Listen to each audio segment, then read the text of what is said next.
Senhores e senhoras, retornamos com a segunda parte do nosso evento, relembrando que a votação das práticas pela internet está aberta. Você que está assistindo à distância pode dar o seu voto ainda. Retornamos com a apresentação das práticas de secretaria, ferramentas de comunicação e gestão de conhecimento. Chamamos o secretário da Corregedoria Regional do TRT da 15ª Região, o senhor Vladimir Ney Suato, que atuará como mediador na apresentação das práticas.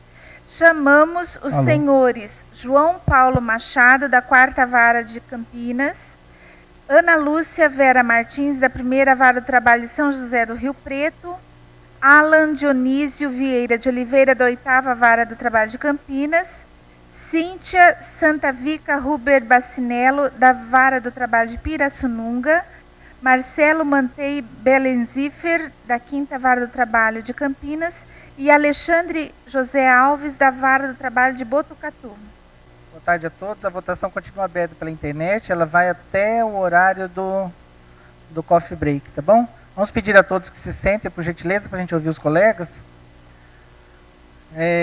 Nós vamos tentar fazer um trabalho mais dinâmico agora na parte da tarde, porque na primeira mostra de boas práticas, nós apresentamos, durante todo o período, apenas 8 práticas. Aqui nós vamos apresentar 24, no mesmo período. Então, assim, é auspiciosa o desafio, né? Mas o que a gente pretende, como eu disse no final da manhã, é que a gente desperte o interesse de vocês para essas práticas. Mais do que detalhar as práticas, nós temos os donos das práticas aqui. Quem estiver assistindo pela internet pode mandar dúvida pela corregedoria@trt15.jus.br. Todos que vão apresentar as práticas, eu peço que fiquem sentados aqui na parte de dentro do plenário, que é mais fácil para a gente, né, para esse acompanhamento. E nós vamos apresentar em grupo práticas que são ligadas ao mesmo assunto. Eu vou pedir para vocês ficarem mais aqui, para o pessoal ver vocês. Nós temos umas cadeirinhas aqui, caso cansem. Então nós temos aqui esse primeiro grupo. Dá para colocar no telão ali o slide? Esse primeiro grupo, a gente vai falar sobre... Esse ano são 3 categorias, né? 3 grandes categorias, que é a gestão de qualidade de vida na primeira instância, qualidade de vida no trabalho, práticas de secretaria e práticas de oficiais de justiça.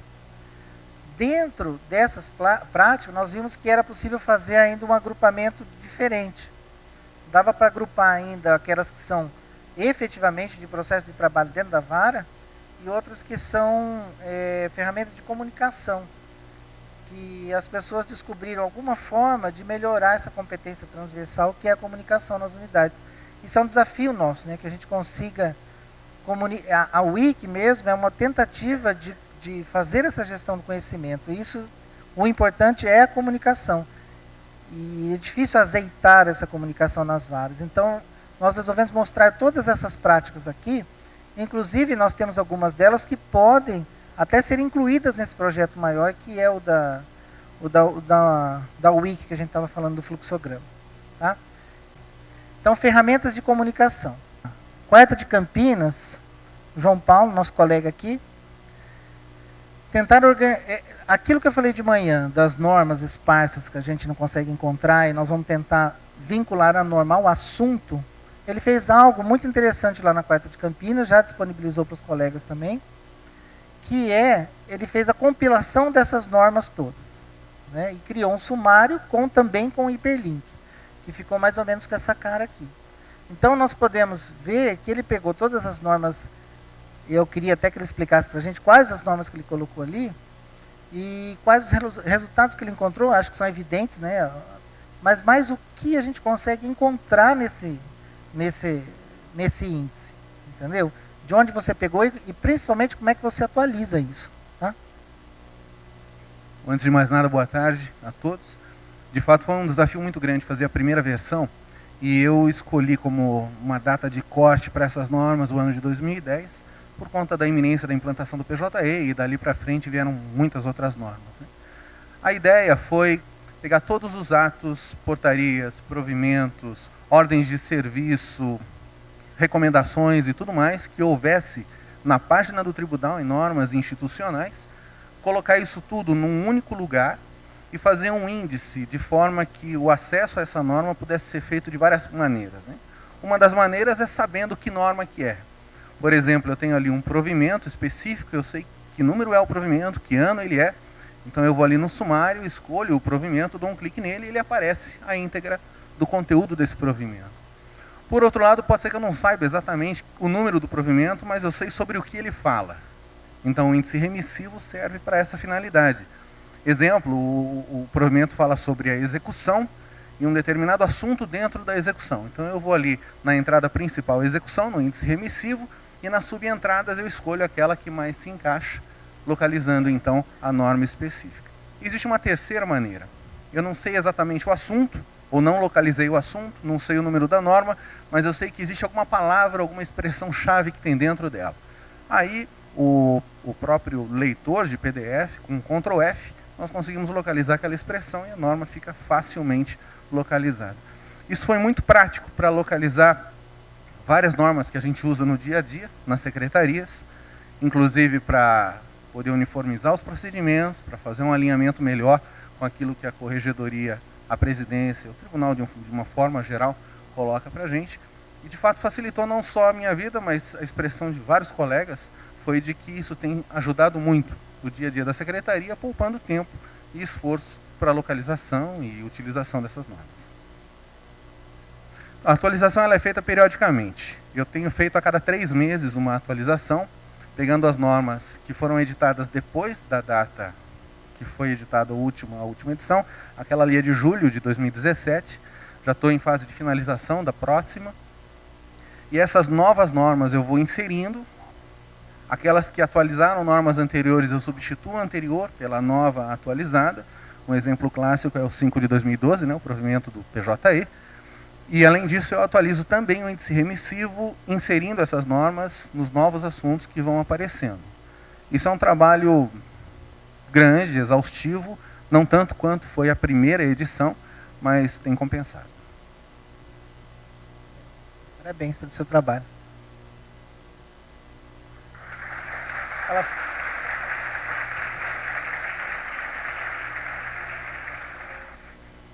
Bom, primeira São José do Rio Preto é uma prática que já teve algo parecido aqui há algum tempo. Talvez a aplicação até venha de lá, mas a amostra, não é a amostra, a nossa mostra, ela não, nós temos alguns requisitos no edital lá, não é necessário que seja uma prática nova. O que a gente precisa é de uma boa prática. A prática sendo aplicada, ela tem que ser divulgada. E a amostra é uma amostra de boas práticas.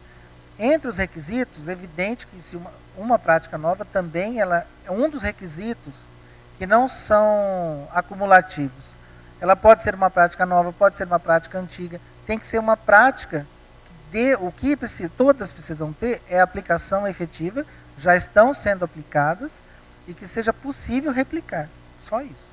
Mas a gente vai divulgar aqui quantas vezes forem necessárias para que uma prática ela atinja todo mundo. Se é uma prática boa, se nós temos a dificuldade de comunicação, nós estamos mostrando de novo a prática aqui. Tá? Porque é uma construção de todo mundo junto daquilo que é melhor para a gestão do processo nas varas. Tá? Então nós temos aqui a Cláudia. A Cláudia é a diretora de vara, quem está representando é a Ana Lúcia Vera, é lá da primeira de São José do Rio Preto. O problema é a dificuldade de passar orientações para a equipe toda, né?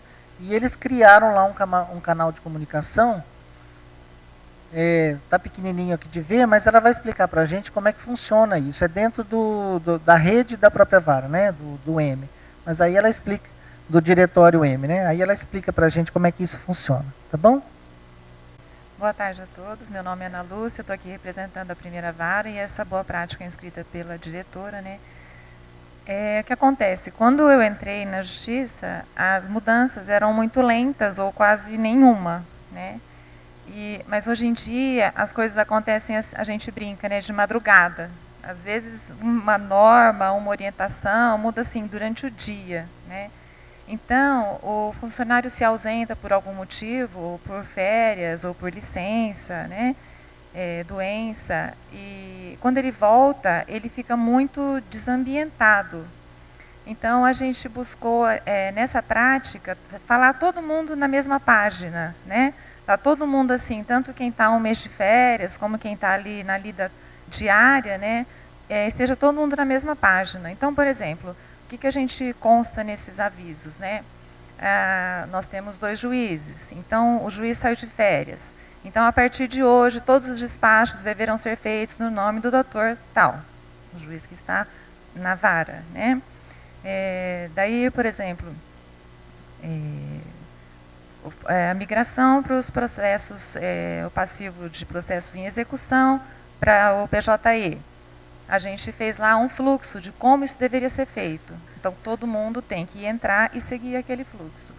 A obrigatoriedade da leitura é diária e, assim, presume-se, né, como uma obrigação inerente ao servidor que todos leiam, assim como as mensagens diárias do PJE. Né? Quando você abre lá, você tem as mensagens de algum problema, alguma inconsistência, alguma orientação, e você tem a obrigatoriedade de passar por ali e ler. Né?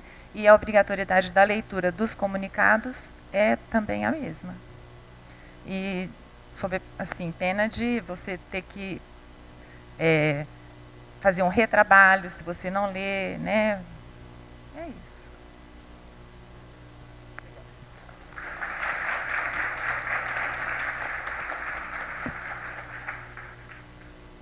Também nessa mesma linha aí, né, de ferramenta de comunicação na vara, a 8ª Vara de Campinas, não é o Alan, né? Deixa eu ver seu nome, desculpa, Natália. A Natália vai passar para a gente aqui.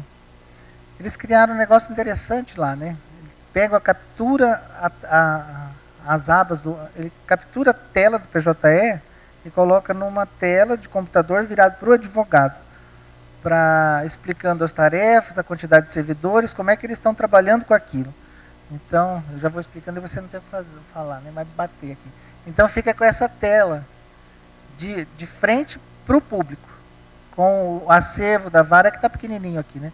Mas tem um acervo de quais estão as tarefas, onde estão os processos, informando para a vara os dados, a quantidade de servidores. Bom, ela vai explicar melhor para vocês aqui, tá bom?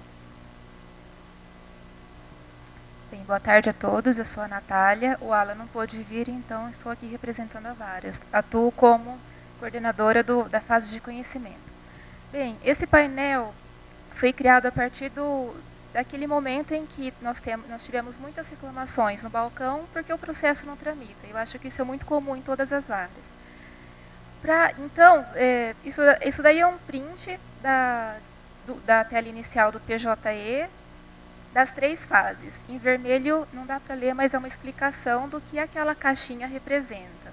Atualizado mensalmente e fica como fundo de tela no computador do balcão. Então, uma tela fica de frente para o público e a outra serve para a gente pesquisar processo.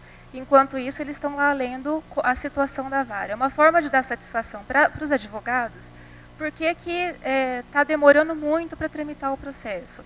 Então, eles olham ali a quantidade de processos na subcaixa, né, na caixinha, e olham para a vara. Eles entendem porque está um pouco demorado. Mas isso facilitou muito a nossa comunicação com eles. Eles entendem a situação. Não é simplesmente falar assim, doutor, não vou tramitar o seu processo, por que não? A gente dá uma satisfação. Seu processo vai ser tramitado, mais o seu tempo, porque a gente tem toda essa quantidade de processo para fazer. Facilitou muito a comunicação que a gente tem com eles.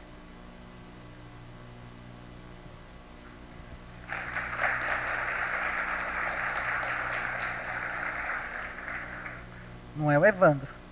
Não é o Evandro. Vara de Pirassununga. Vamos lá. Olha o informativo ali. Ó.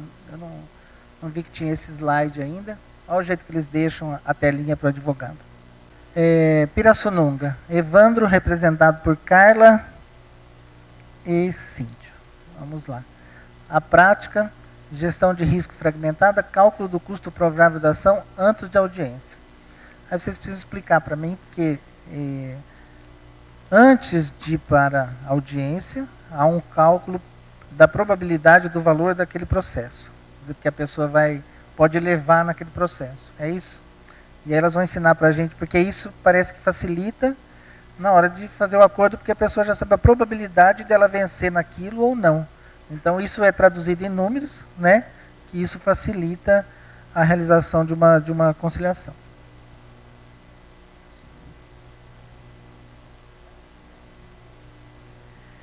Boa tarde, meu nome é Cíntia, eu sou de Pirassununga, junto com a Carla. A gente veio explicar um pouquinho sobre essa proposta do acordo justo. Essa prática ela foi incentivada pela nossa magistrada, a doutora Leidiane, e ela foi baseada no livro Negociação Trabalhista.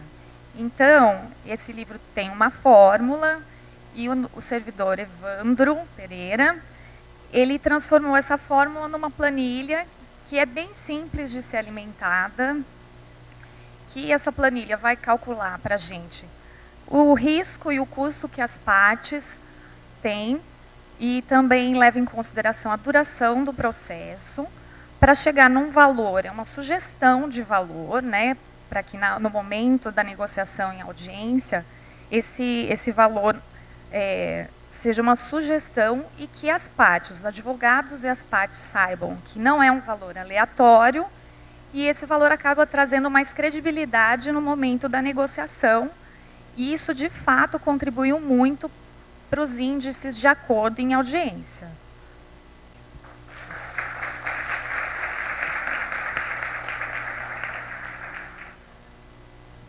Mais uma aula semanal com o Marcelo Quintavara, né? Esse aqui tem mais algumas planilhas do acordo, ó, que elas utilizam. Esse material está todo disponibilizado para vocês, tá? A aula semanal, Quintavara. Isso aqui vamos deixar aí para você explicar. Vai lá, Marcelo. Boa tarde. O que antes, todo mês a gente tinha uma reunião da equipe com o juiz para tirar dúvidas e tinha... olhando que o CPC ia alterar, né, assim como agora foi a CLT, tinha muita gente da equipe querendo saber com o Dr. Marcelo maneiras de se atualizar, né, dessas alterações. O Dr. Marcelo, como é professor de graduação e pós-graduação, ele deu a ideia da gente, então, toda semana fazer uma hora e meia de aula.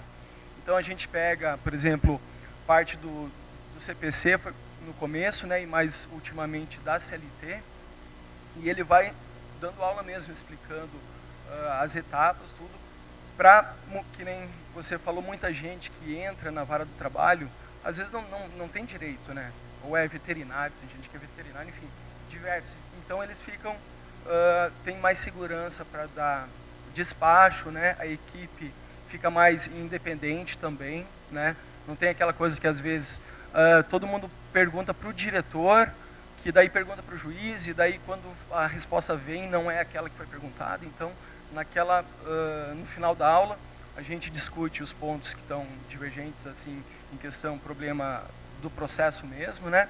E a gente decide daí a próxima pauta da aula. Então, depende muito. A gente está com problema na execução. Então, a próxima aula vamos falar sobre asta, né? Efeitos e tal. Então a gente vê que, e também ali tem uma aproximação legal entre servidores, juiz, né, eles ficam mais à vontade de perguntar. A gente fica, né, pensando também em outras maneiras de mudar algum assunto, né.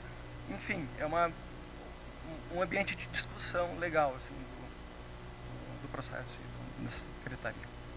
Só.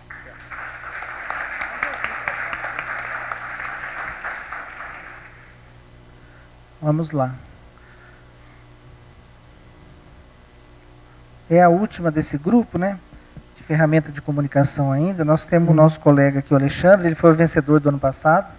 Ele tinha trazido para a gente o ano passado um sistema de gerenciamento das atividades da secretaria, que a gente pensou até em utilizar, e nós pegamos as ideias dele do ano passado e acabamos desenvolvendo diligência 15, que não deu para aproveitar totalmente dele, mas as ideias a gente aproveitou. Esse ano ele trouxe outra ideia, outro sistema para a gente. Aí ele é um poço de ideias de sistema. Vamos aproveitando as ideias dele, vamos ver o que ele vai mostrar aqui para a gente. Eu vou deixar ele falar tudo. Boa tarde, meu nome é Alexandre, da Vara de Botucatu. A ideia desse sistema, ela surgiu a partir do momento que a Vara de Botucatu aderiu ao projeto Apoia e o plano de ação, que a gente percebeu já de início que era muito eficiente, mas surgiu um gargalo que era a extração das informações por cada servidor a que correspondia a uma determinada célula. E aí, qual foi a solução? O desenvolvimento desse sistema, fazendo a importação de um arquivo do SAP, o relatório do SAP, e do SICOND, que correspondiam a essas tarefas e tramitações. E o sistema amarra cada célula, cada servidor a essas tarefas ou tramitações e gera um relatório dinâmico individual para cada célula, para cada servidor. Pode pular, próximo, por favor. Essa tela, então seria essa que eu acabei de falar. As tarefas do SAP e do PJE para cada servidor, que está amarrado com uma célula também do plano de ação. Pode pular, por favor. E ele gera uma tela semelhante a essa, que é o relatório individual de cada servidor. Eu até pedi para deixar uma cópia com vocês, porque fica bem pequeno, está na plateia, para poder ter uma ideia melhor do que é o relatório. Além dele ser dinâmico, para cada servidor, ele também tem outras funções. Como a gente tem determinadas tarefas no PJE, que são comuns a diversas células, por exemplo, prazos vencidos ou análise, para evitar que isso seja fruto de reanálise por servidores diferentes, quando um servidor tramita um processo, ele pode ir no relatório dele, ele tem uma lixeirinha, que não está conseguindo visualizar aqui, mas no relatório da plateia vai dar para ver, ele exclui. A partir do momento que ele excluir, ele já não mostra para os outros, então evita essa reanálise em cima de um mesmo processo. E quando é uma análise um pouquinho mais demorada, ele não vai conseguir resolver naquele momento, ele também tem um lápis que é a opção dele colocar uma observação. Então ele pode colocar em análise ou com o servidor que está realizando o procedimento, ele também automaticamente mostra para os outros, vai evitar essa perda de tempo por um outro servidor em cima do mesmo processo. Simultaneamente com esse trabalho, o sistema já vai gerando estatísticas de produção, auditoria de quem fez o que em que momento. Tem também relatórios disponíveis por petição, já prevendo, né, essa questão da reforma, que a gente já conversou mais cedo. Relatório de inconsistências para os dois sistemas. Ele tem a opção de você gerar relatórios específicos para uma situação de demanda diferenciada, por exemplo, um excedente num determinado prazo em iniciais. A equipe de gestão consegue direcionar aquelas tarefas com um servidor à parte desse plano de ação só por um período mais curto. Relatórios diversos, por diversos filtros, tanto do SAP e do PJE, e estatística gráfica também de toda essa produção.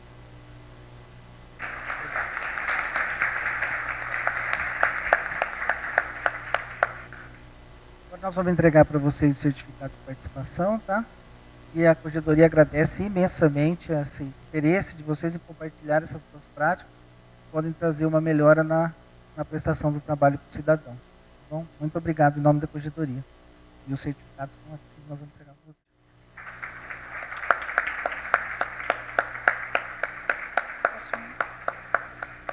Passaremos agora à apresentação das práticas de secretaria que versam sobre processo de trabalho. O senhor Vladimir, secretário da Corregedoria, continuará atuando como mediador na apresentação das práticas. Chamamos os servidores Camila Soares Salante, da Vara do Trabalho de Capão Bonito, Eliana Cordeiro Nassif Pereira, da 4ª Vara do Trabalho de Jundiaí, Yara Cristina Gomes, da Vara do Trabalho de Araras, Ivonete Franco da Rocha, da Vara de Salto, Rodrigo Rosa, da 2ª Vara do Trabalho de Araçatuba, e Amanda Maeno Silva Proença, da Coordenadoria de Gestão Compartilhada de Campinas. Muito bem, sejam bem-vindos, bem-vindas. Essa turma aqui, eles estão privilegiados, né? Porque eles têm 1 hora aqui, né? Às 13h40, às 14h40. Bom, um pouquinho menos agora, né? Essas práticas, elas dizem respeito efetivamente ao trabalho na secretaria. Então, eu acho que vale a pena mesmo esse tempo. E se vocês puderem deixar bem claro para a gente, principalmente aqui a sua, que é um mistério para a gente, que é um trabalho específico de leilão. Mas vamos começar aí com a triagem inicial de processos da CNA com o pessoal de Capão Bonito. Você que está representando, Camila, está representando o Cássio, né? O Zé Cássio, o diretor, está aí, mas ele colocou a Camila aqui na fogueira. É que eu disse para eles que eles não precisariam falar nada para eles virem, entendeu? Aí eles vieram e agora eles vão falar. Como eles estão felizes.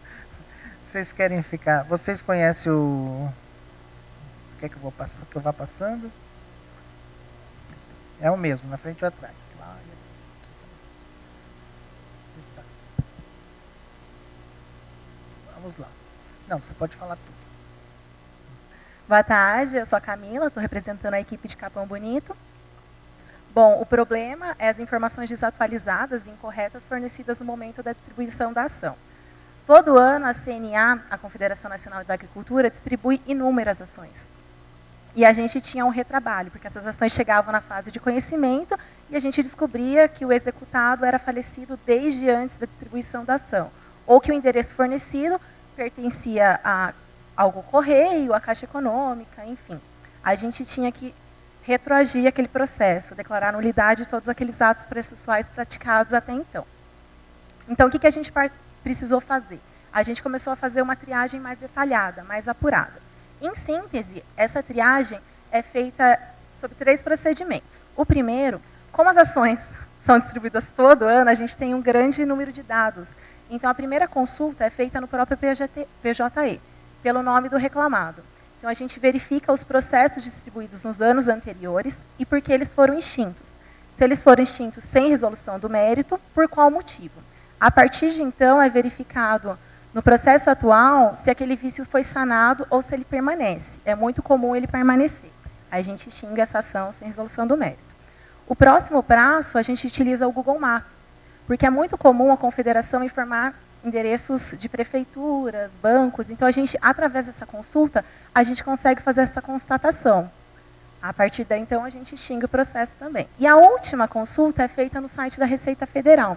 É uma consulta pública, que no caso de titulares falecidos, informa o registro, o ano do óbito. Então, no caso, a gente pode verificar que aquele reclamado é falecido desde antes.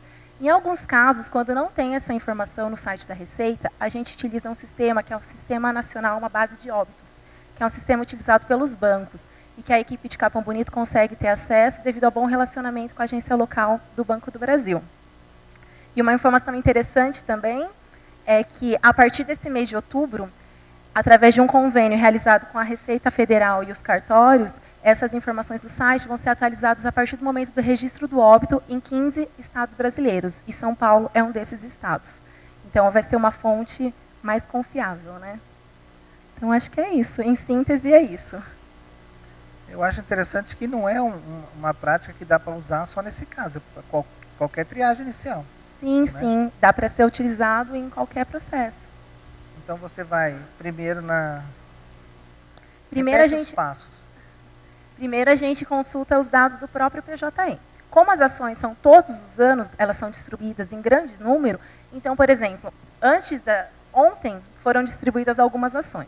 E a primeira que eu peguei para analisar, eu peguei pelo nome do reclamado e fiz a consulta no PJE. Somente este ano, a CNA tinha distribuído outras 3 ações. Essa era a 4ª. E aí eu fui verificar a última ação que tinha sido extinta no mês de setembro. Essa última ação, ela foi extinta sem resolução do mérito. Aí eu fui verificar o motivo. Tinha uma certidão do oficial de justiça que estava informando que o endereço que ela informava nessa nova ação não pertencia ao reclamado, foi constatado pelos vizinhos que ele nunca morou naquele endereço. Então, pela 4ª vez durante o mesmo ano, ela distribuiu a mesma ação sem obter os cuidados necessários, né, utilizando a vara do trabalho como uma extensão do escritório de advocacia. Não é esse o nosso papel, né? Enfim, então esse é o primeiro passo. Ultrapassado isso, se o processo conseguiu, né, se foi sanado o vício, a gente faz a consulta para ver se aquele endereço fornecido como sendo reclamado, se ele existe. Porque às vezes o endereço não existe, e a gente consegue verificar isso através do Google Maps, que aparece a imagem. E é muito comum prefeitura. Eles informam o endereço da prefeitura de Capão Bonito, que a gente, através do simples análise de bater o olho, a gente já sabe o endereço, a gente já extingue, mas o município de Buri, Itabirapuã Paulista, todas as prefeituras da região. Banco também, eles informam o endereço de banco, agência dos Correios, supermercados, grandes lojas, é muito comum, que é totalmente desvinculado do reclamado, que é o produtor rural, né? Então, seria essa a segunda análise, conferir o endereço. E a terceira análise é essa consulta no site da Receita Federal, é uma consulta pública que qualquer pessoa tem acesso, bastando ter o CPF e a data de nascimento. Aí essa consulta ela informa a situação cadastral do CPF. E no caso de óbito, informa o ano do óbito. Teve um caso específico que o reclamado, essa ação foi distribuída esse ano, no ano de 2017, e o reclamado ele faleceu em 99. Então é só um exemplo para mostrar a forma que a CNA atua. Igual você disse, a CNA não é a única. Essa triagem pode ser feita em outros casos similares, né? Poupa um trabalho, porque esse processo ele não vai para a pauta de audiência, esse processo ele não vai chegar na mão do oficial de justiça, é um trabalho que ele foi extinto na fase de conhecimento. Isso impacta no MGD, está de acordo com as orientações da corregedoria e influencia no prazo médio do conhecimento. Muito bem, parabéns.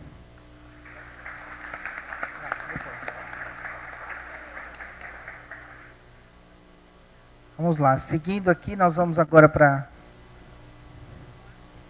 modelagem de gestão de processo, uma abordagem prática. A 4ª vara de Jundiaí, a Eliane, que é a diretora, que está aqui comigo, diz que é uma prática da secretaria toda, e ela vai contar para a gente aí o problema. Fala para a gente o que é modelagem, você quer... Boa tarde a todos, meu nome é Eliana, sou da 4ª de Jundiaí. Bom, para realizar esse trabalho, eu percebi na vara que existia uma dificuldade dos servidores atuarem nas células, conforme a modelagem proposta pela corregedoria. A gente já estava dividido nos grupos, com orientadores, mas ainda havia assim, um comportamento meio híbrido. A gente não tinha uma definição muito bem das células. Lembrando, como o Vlad falou de manhã, sobre a modelagem, o processo está dividido em fases e as fases em células. Cada fase célula tem uma missão, certo? Que é o seu objetivo. E, para atingir essa missão, a gente tem os fatores críticos de sucesso, ou seja, aquilo que eu preciso observar dentro daquela célula para atingir o objetivo dela. O que nós fizemos? A minha proposta foi para a secretaria. Vamos cada um pegar a sua célula e escrever de forma objetiva aquilo que a gente tem que realizar dentro daquela célula. Então, por exemplo, o que tem lá? Uma célula de pré-pauta. Então, a célula de pré-pauta, o objetivo é o quê? Chegar o processo saneado na pauta, certo? Então, tem a triagem, etc. Então, cada um foi escrevendo, na verdade, as minutas de despachos mais comuns, quais são os lançamentos necessários de acordo com as normas da corregedoria. O PJ exige muitos lançamentos, né? E a gente, um lembrava de fazer, o outro esquecia, é mesmo, não sabia mais que tinha que fazer isso, ficava uma coisa meio perdida. Então, todo mundo foi escrevendo tudo que tinha que fazer, que eram os principais passos dentro da sua célula. Aí, uma elencou, por exemplo, quais as caixinhas que ela tem que observar melhor. Cada um fez mais ou menos como achou que eram os aspectos mais relevantes dentro da sua célula. E depois, cada grupo discutiu e saneou, né, os despachos, etc., o que precisava, esse está legal, esse muda, esse não é assim. Reuniram o material em grupo e a primeira pessoa que fez da triagem foi a Adriana, que está aqui me acompanhando. Ela fez na mesma tabela que a corregedoria tinha feito né? Sabe, volta um pouquinho só. Nesse formato aí, que era aquele formato inicial da modelagem da corregedoria. Que eu achei muito legal ficar assim, porque fica uma forma prática de você visualizar e procurar. Então, assim, eu tenho lá o objetivo, o fator crítico de sucesso, no meio eu tenho o comentário. Olha, não abandonar o processo. Você tem que finalizar a tarefa, lembre-se disso. E depois, olha, tem um despacho, tem um procedimento que você tem que seguir. E foi assim, reunido todo o material. E com isso, realmente, eu percebo que existe muito mais autonomia dentro de cada célula. Quando o servidor precisa mudar de célula, fica fácil, porque ele já tem o passo a passo da outra célula. E as perguntas diminuíram bastante na secretaria. Isso é um sintoma, né, fundamental do conhecimento. Não fica aquela coisa de perguntar toda hora a mesma coisa. E a gente discute muito a modelagem. E toda vez que a gente precisa, a gente vai lá e dá uma atualizada. Olha, mudou esse procedimento e tal. Todo esse material foi disponibilizado no Google Drive. Assim, quem está na vara e quem não está na vara, as juízas, inclusive, acessam e podem fazer uma, como o João Paulo falou, né? Você usa o Ctrl F, joga uma palavra e você pesquisa aquele tema que você quer saber como está sendo o procedimento adotado pela vara. Isso. Rodrigo tinha uma pergunta primeiro para você, de Capão Bonito. E se alguém tiver uma pergunta para ela também, da gente aqui. Depois a gente abre para vocês, para ir ficando mais claro, para as ideias ficarem mais claras. Oi. Naquela lá da triagem, mas você tenha uma listinha de quais são os reclamados campeões de audiência que vai te dar problema, assim, tipo CNA, se for, vamos pesquisar aqui o do banco tal, ou não, é aquilo que vocês acreditam que podem dar problema. Inicialmente, essa triagem mais detalhada é feita somente nos processos da confederação, porque decorrente da experiência. É um caso crítico. Mas a partir de então a gente estuda, realizar isso nos próximos processos, a gente verificar que vai influenciar nas outras fases também. Porque a gente, lá em Araçatuba, por exemplo, tem uma linha, né, de empresas que são editoras e fazem contratação, a gente sabe que vai dar problema e tal, entendeu? Aí eu já estou pensando em fazer essa listinha meio que padrão. Chegou lá na triagem, opa, peraí, deixa eu ver aqui os casos e tal. Interessante. É que a nossa realidade inicialmente seria só a confederação, mas pode ser adotada por qualquer reclamada, né? Uma dúvida para a nossa colega aqui, Eliana. E você fez em todas as células esse trabalho? E o material construído por quem trabalha na célula e tem os modelos de despacho também. Por exemplo, você vai lá na célula 2, que é a instrutória. Né? Aí eu falo assim, então vamos na célula 1, que tem um exemplo bom, que é a ação de consignação e pagamento. Né? Que não vai aparecer aí porque ele só pegou um trechinho. Né? Mas, por exemplo, eu recebo ação de consignação e pagamento. Então, assim, existe uma diferença. Porque se o reclamante é falecido, não é o mesmo procedimento de se o reclamante é vivo. Então, a gente coloca lá, observar, o reclamante é falecido? Se sim, olha, veja o despacho 11. Aí você vai lá no campo do despacho e tem um despacho correspondente. O que eu faço com essa ação? Entendeu? É assim que funciona. E aí para todas as fases. Todas as fases tem. O material da Wiki já está pronto, né? Você pega, nós temos o fluxo, clica lá no fluxo, já cai na orientação dela. Né? Inclusive a gente coloca ali do lado quando tem que constar o Wiki. Entendeu? Tá, não, a dúvida, olha, essa questão aqui, que a gente não vai colocar tudo lá, senão fica muito exaustivo. Então, assim, por exemplo, eu preciso saber se um processo vai para SDI, SDC, não sei lá. Olha, consultar a Wiki nesse caso, porque está lá essa informação que você precisa. A gente colocou. Mas o que eu penso é que tudo isso que você fez pode ser inserido na Wiki. Sim. E aí vai estar tudo no mesmo lugar e disponível para todo mundo.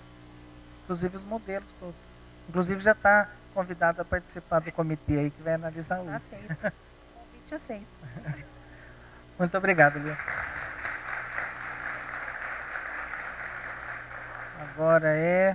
Agora, estou olhando aqui que eu tô meio... Bom, vamos falar de sentenças líquidas. No nosso tribunal aqui, não há prática de sentenças líquidas, né? Nós temos poucos casos, né? Uns 2 ou 3 juízes só. E lá em Araras eles têm uma prática sobre isso. Então ela vai contar para a gente, junto com a juíza que inscreveu e está junto, né? Mas nós vamos aqui, a Yara, aí você se reporta aí. Tá bom? A Yara, diretora de Araras. Ok, boa tarde a todos. E estou muito feliz aqui por poder compartilhar com todos vocês a nossa prática lá. Porque inicialmente, há 2 anos atrás, quando eu estive no Tribunal da 8ª Região, eu verifiquei que lá 90% das sentenças saem dessa forma. E o prazo da liquidação para eles é praticamente nulo, né? Só que, trazendo isso para a nossa realidade aqui, eu precisaria de uma parceira, né?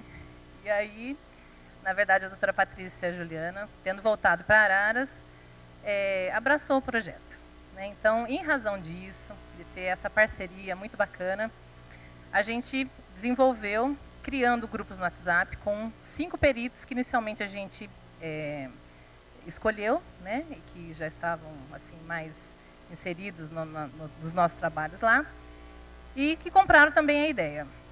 O que acontece? Nesse grupo, a gente compartilha eventuais dúvidas, responde o que eventualmente surge ali, porque, na verdade, quando o processo está para ser julgado, a gente transforma esse processo lá através da conversão em diligência, nomeando o perito e abrindo a visibilidade para ele. O perito olha o processo, faz o laudo, encaminha por e-mail. A doutora Patrícia tem o cuidado, inclusive, de verificar se os cálculos estão adequados.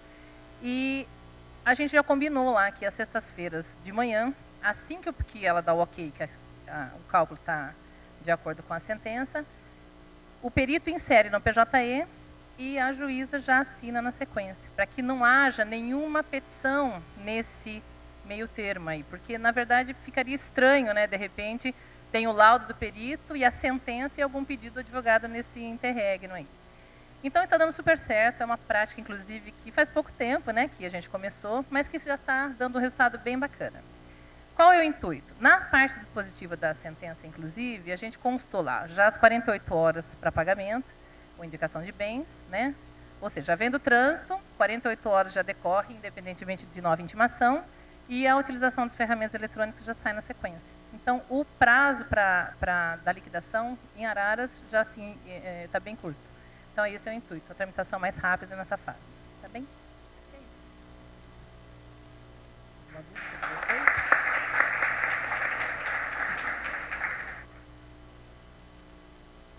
Qual o prazo médio para o perito apresentar o laudo? 30 a 45 dias. O intuito é assim, lembrando, né, eu já falei em outra prática aqui, é o perito que trabalha para o judiciário, não o judiciário para o perito. Então, assim, quer trabalhar conosco, tem que respeitar o prazo, não deu prazo, a gente troca, né?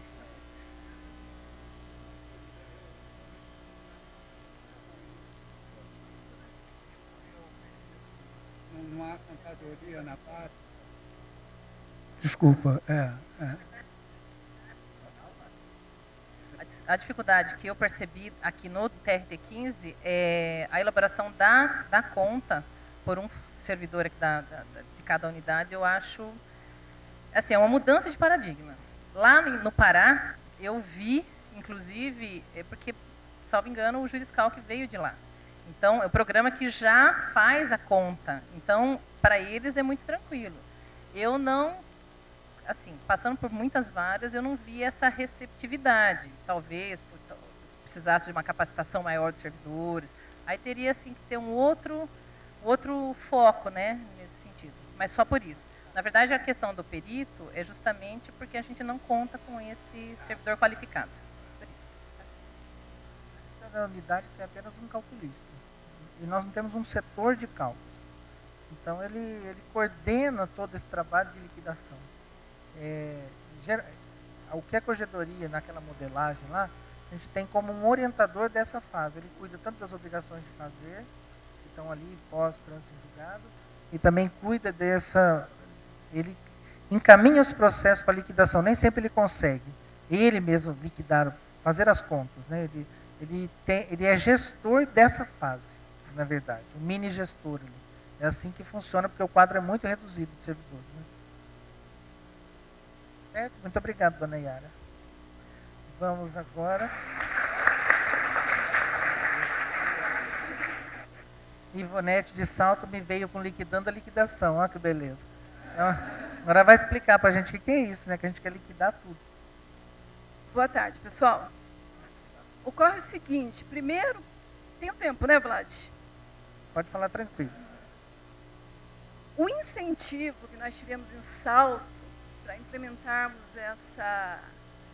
esse trabalho aí é um pouquinho diferente da Iara, eu acho que totalmente diferente do que ela faz, completamente diferente.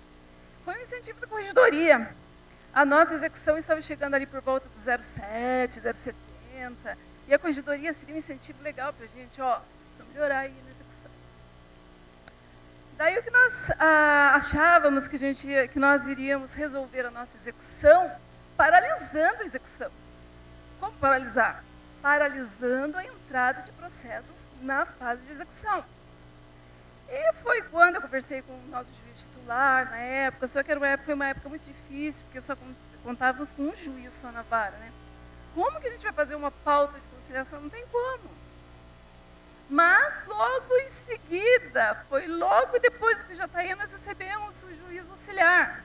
Mas foi a primeira coisa que eu falei para ele, doutor, agora nós precisamos fazer aquela pauta lá de conciliação. Primeira coisa que eu falei para ele. Ele falou, não, vamos fazer. Pronto, começamos a fazer. Gente, sem brincadeira, nós tínhamos assim, 80% dos processos eram resolvidos nessa audiência. Os 20% restantes, aí ficavam, ia para o calculista, o nosso querido aqui, né, o Amarildo, querido mesmo, viu gente, porque ele é o nosso braço direito lá na vara de Salto. Inclusive ele está ali, porque se tiver alguma pergunta que eu não saiba responder, ele que vai responder. Porque lá na vara, ele como calculista lá, ele é o calculista, ele é o secretário de audiência e ele é um pouco de juiz também, tá? Ele é tudo isso, é o nosso marido. Então, e daí o que nós resolvemos? O juiz chegou e falou assim, Ivonete, chegou até um certo ponto, ano passado, ele falou, preciso aumentar minha pauta de instrução, não vai dar mais para fazer essa pauta de conciliação. Todo mundo gelou. Daí ele falou, será que o Amarildo não conseguiria fazer? Eu falei, doutor, para a gente convencer o Amarildo não vai ser fácil. Daí eu fui, conversei com o Amarildo, falei, Amarildo, você é o único aqui que tem conhecimento de cálculo e tudo mais. Aí eu faço. Falei, vamos, mas que joia! Daí, pronto.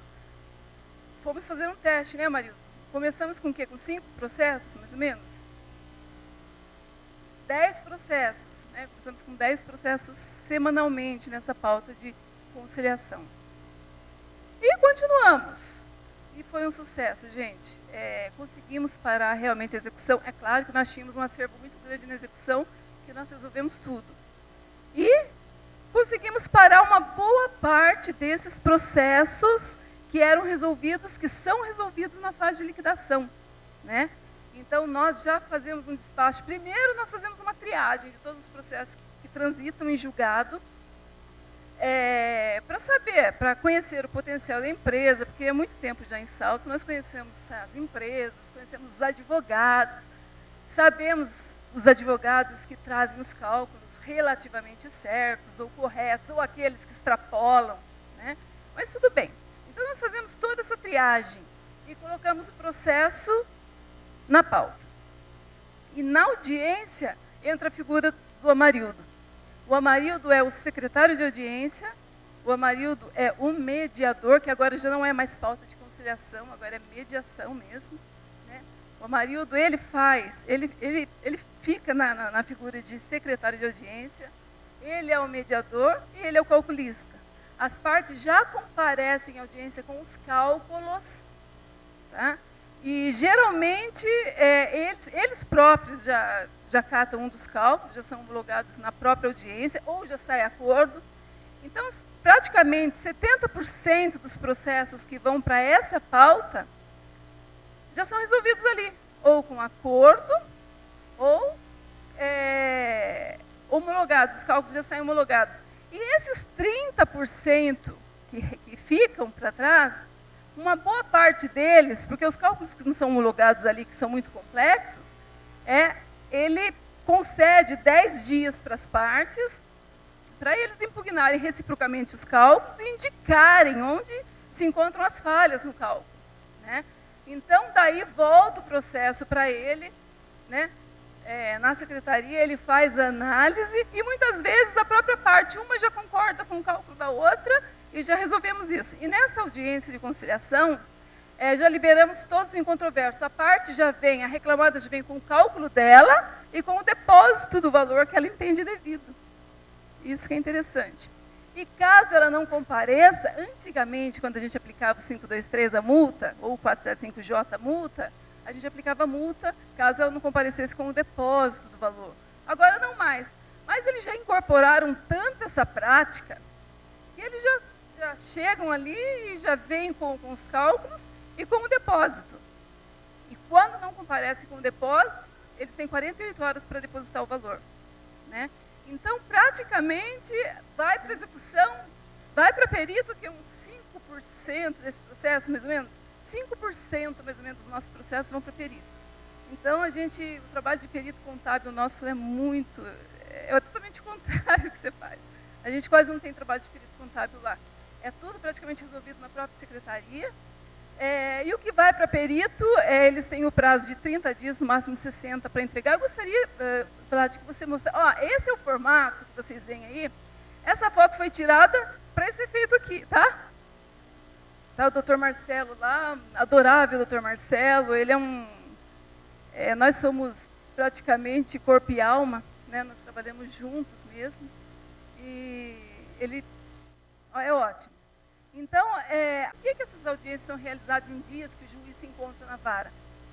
Porque, eventual problema que ocorra, a parte, às vezes é advogado de fora, que vai de fora, não conhece a tramitação, não conhece o trabalho do Amarildo, enfim, eles ficam um pouquinho, né? Daí o Amarildo vai, chama o juiz, né, ou o doutor Marcelo ou o doutor Wellington, eles vão lá e conseguem resolver rapidinho, conseguimos resolver o caso. Mas o formato é o Amarildo, ele analisando os cálculos das partes ali. Enfim, eu gostaria que você mostrasse... o gráfico está ali, né? Por favor, gente, só deem uma olhada nesse gráfico.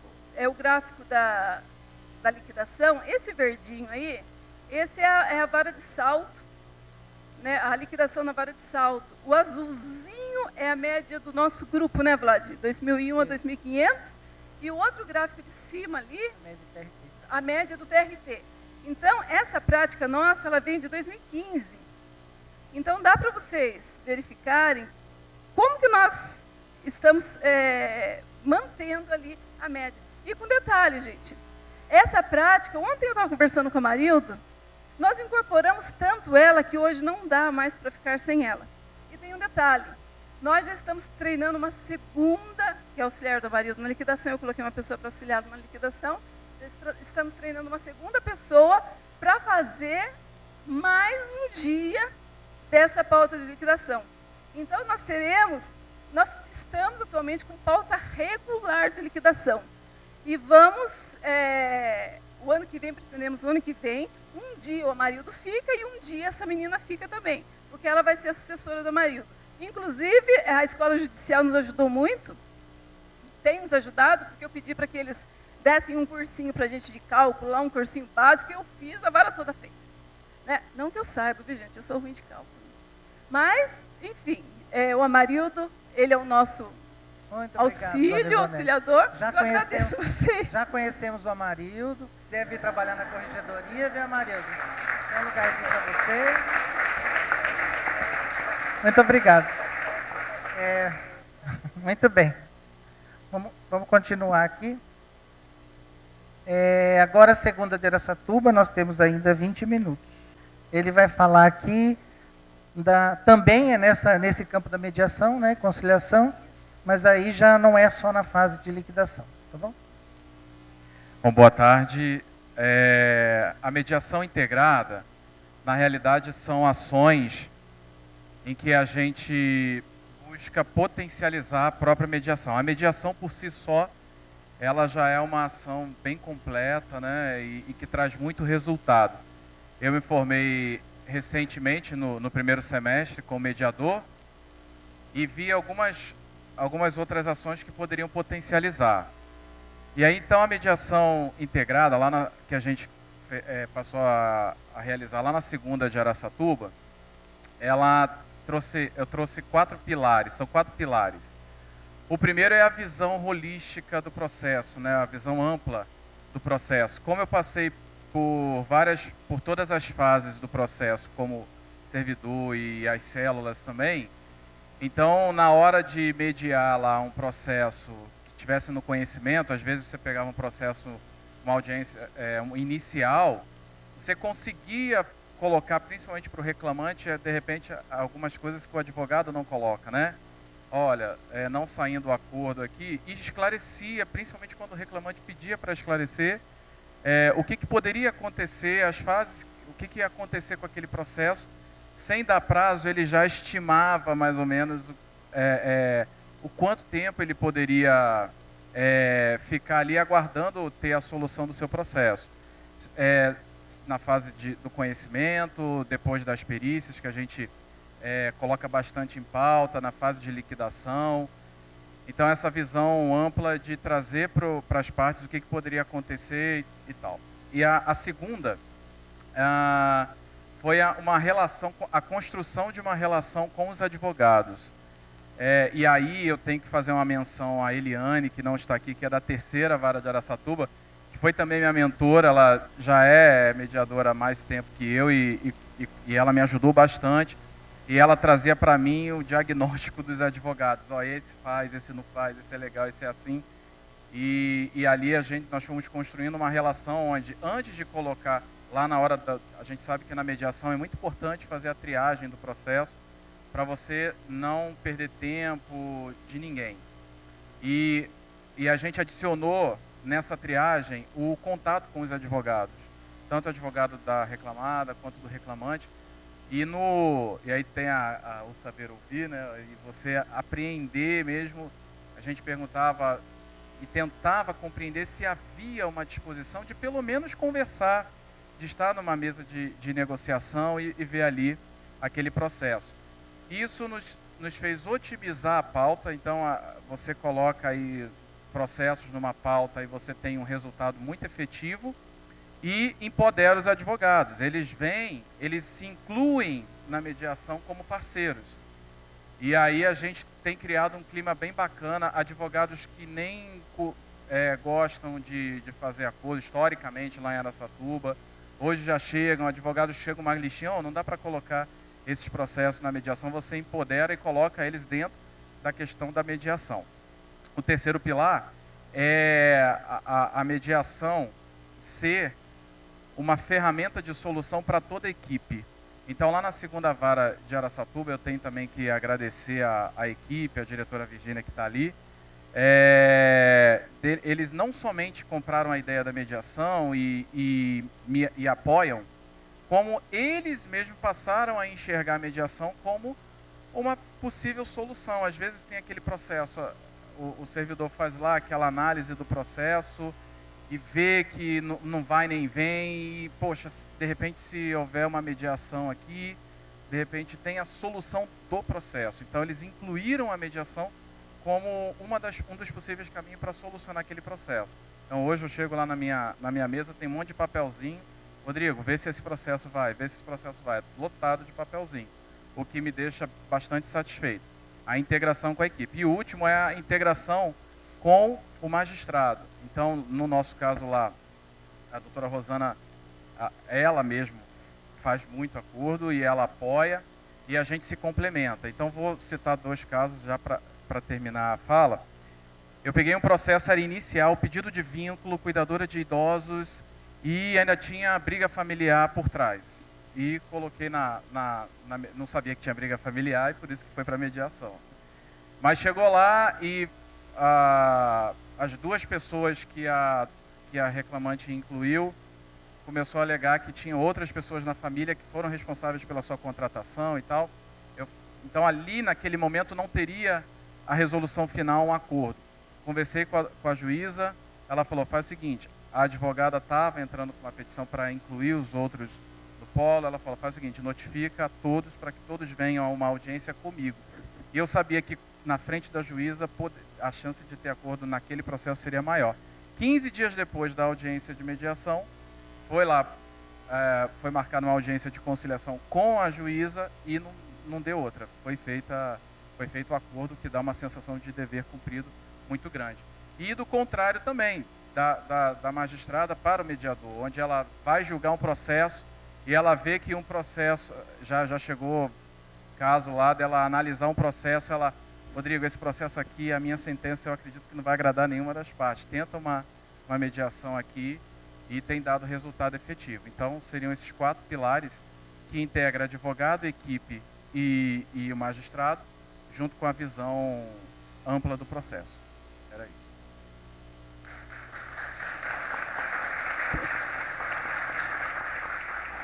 Muito bem, muito obrigado. Agora vamos para a Amanda.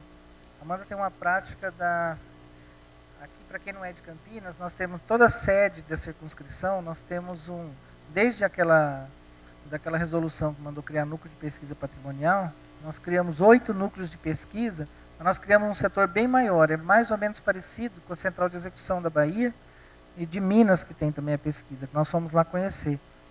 Nesse setor, na sede das circunscrições, a pesquisa patrimonial, tem o Sejus, que também está nesse setor, a Asta Pública está nesse setor, os oficiais de justiça, a pesquisa básica, a central de mandados, e a Amanda é a coordenadora de todo esse trabalho. E ela escreveu uma prática que fala especificamente sobre uma prática de leilão da Asta Pública, e ela vai contar para a gente como é que ela faz. Você quer ficar com ela? Bom, na verdade, só falando um pouquinho do porquê surgiu essa necessidade, é porque o que acontece? Campinas, tudo é grande, né? Deixa eu até ficar aqui. Campinas, tudo é grande. A central de mandados é grande, o nosso Sejus, que também é grande, tudo que vai, a nossa execução é muito grande. Então, quando tem a asta pública, nós temos cerca de 80 a 100 lotes sendo leiloados. E em descompasso com, às vezes, outras sedes de circunscrição que tem um pouco menos, que é característico da sua unidade. Então, o que acontece? Esses 100 lotes viram, aí, dentro de cada lote ainda tem os itens, tem itens que vão, às vezes, com 9 dentro do lote, 2, a normal é 2. Então, esses 100 lotes viram quase 200 itens numa tarde. Então, nós começávamos o leilão 13h, começamos a começar o leilão às 11h, por conta disso, e ainda assim, a minha equipe está aqui que não me deixa mentir, a gente saía, por vezes, acabava o leilão exausto, depois das 6, 7, já chegamos a ficar, às vezes, fazendo auto de arrematação, até quase 10 horas da noite. Porque é muito, e as partes, quem arremata, não quer sair de lá sem o auto de arrematação, que é compreensível. E também havia um desgaste muito grande para a equipe, para todo mundo. Então, o que aconteceu? Com base nisso, eu, com a minha equipe, nós mapeamos o que estava gerando esse atraso. E esse atraso, basicamente, vinha das informações que os leiloeiros passavam para a gente. Porque cada equipe de leiloeiro funciona de uma forma. Então, o que acontece? Só para quem não conhece. O leiloeiro, ele é sorteado, né, pelo sistema da corregedoria. Então, pode ir para mim um leiloeiro que já está acostumado, que é super assim, tranquilo de se lidar, tem uma gestão operacional tranquila, e a asta flui melhor, mas pode também cair um leiloeiro que nunca fez. Então, isso dava muito problema, porque cada leiloeiro tinha o seu sistema, e tem, na verdade, tem o seu sistema, acolhe os dados da forma que eles queriam. Então, eles escolhiam esses dados, passavam para nós numa ficha, e aí começava, olha, está faltando tal dado, olha, não pôs o parcelamento, olha, não fez isso, olha, não fez aquilo. E aquilo gerava um estresse na equipe nossa e na hora de gerar os autos e refazer muitas vezes os autos. Então, com relação a isso, o que aconteceu? Nós pegamos e fizemos da seguinte forma. O leiloeiro, ele tem uma equipe de cadastro. Essa equipe de cadastro, ela já realiza esse cadastro numa planilha do Google Drive que nós fizemos. Essa planilha, ela é especificamente direcionada aos dados que o EZ15, que é o sistema da 15ª região, que controla o leilão. Então, lá, tudo que pede no EZ15 tem nessa planilha.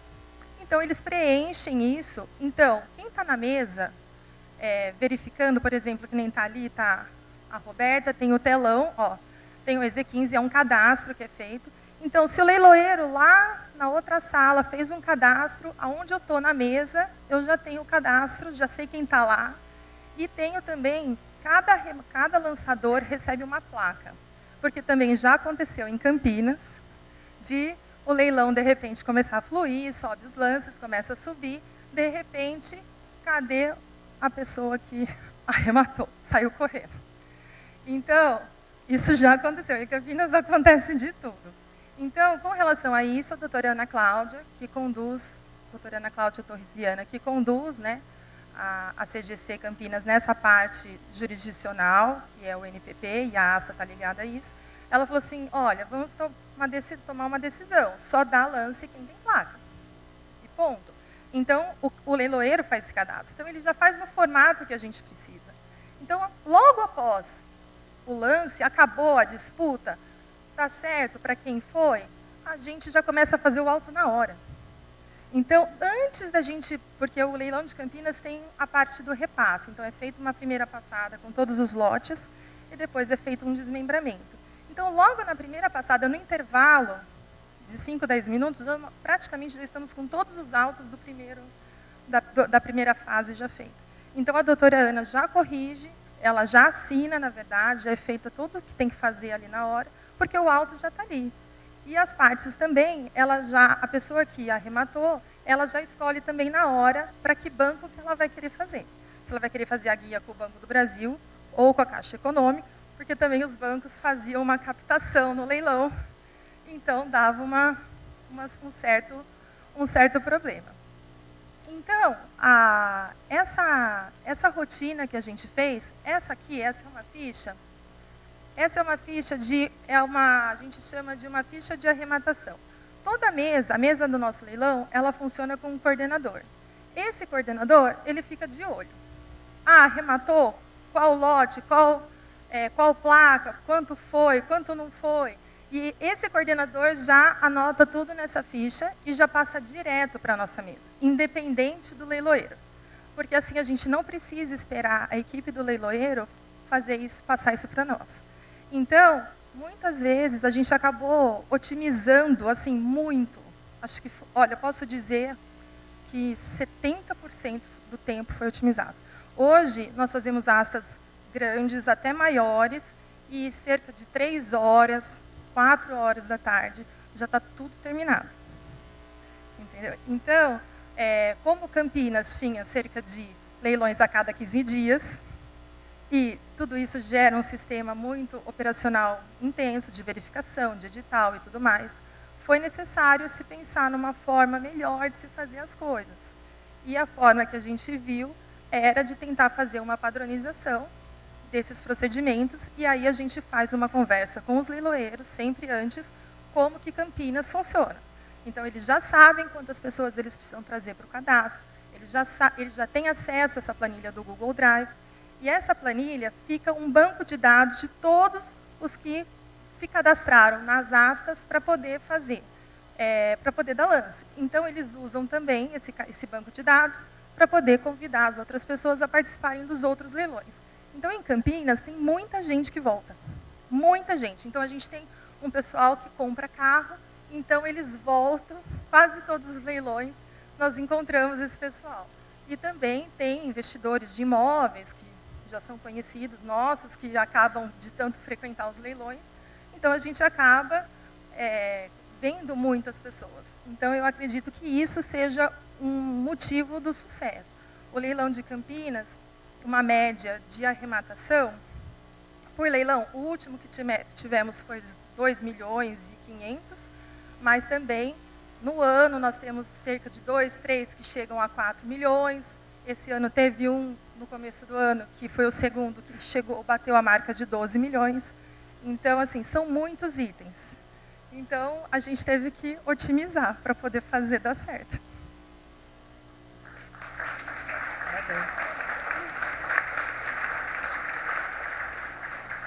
Dá orgulho pertencer a esse grupo, né? O pessoal, assim, Vamos entregar aqui os nossos certificados de participação, agradecendo a todos vocês.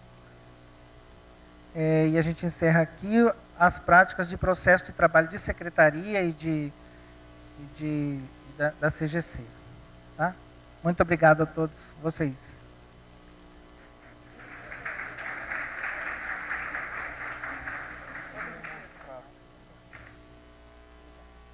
Agora nós vamos continuar. Agora a coisa fica um pouco mais difícil, que nós vamos conversar com os oficiais. Os oficiais de justiça. Agora nós temos duas equipes. Um grupo é do papel do oficial de justiça, mas um papel novo, né, que se apresenta, de facilitador de mediações e de conciliações. Então nós temos 4 práticas que são nessa mesma linha desse assunto.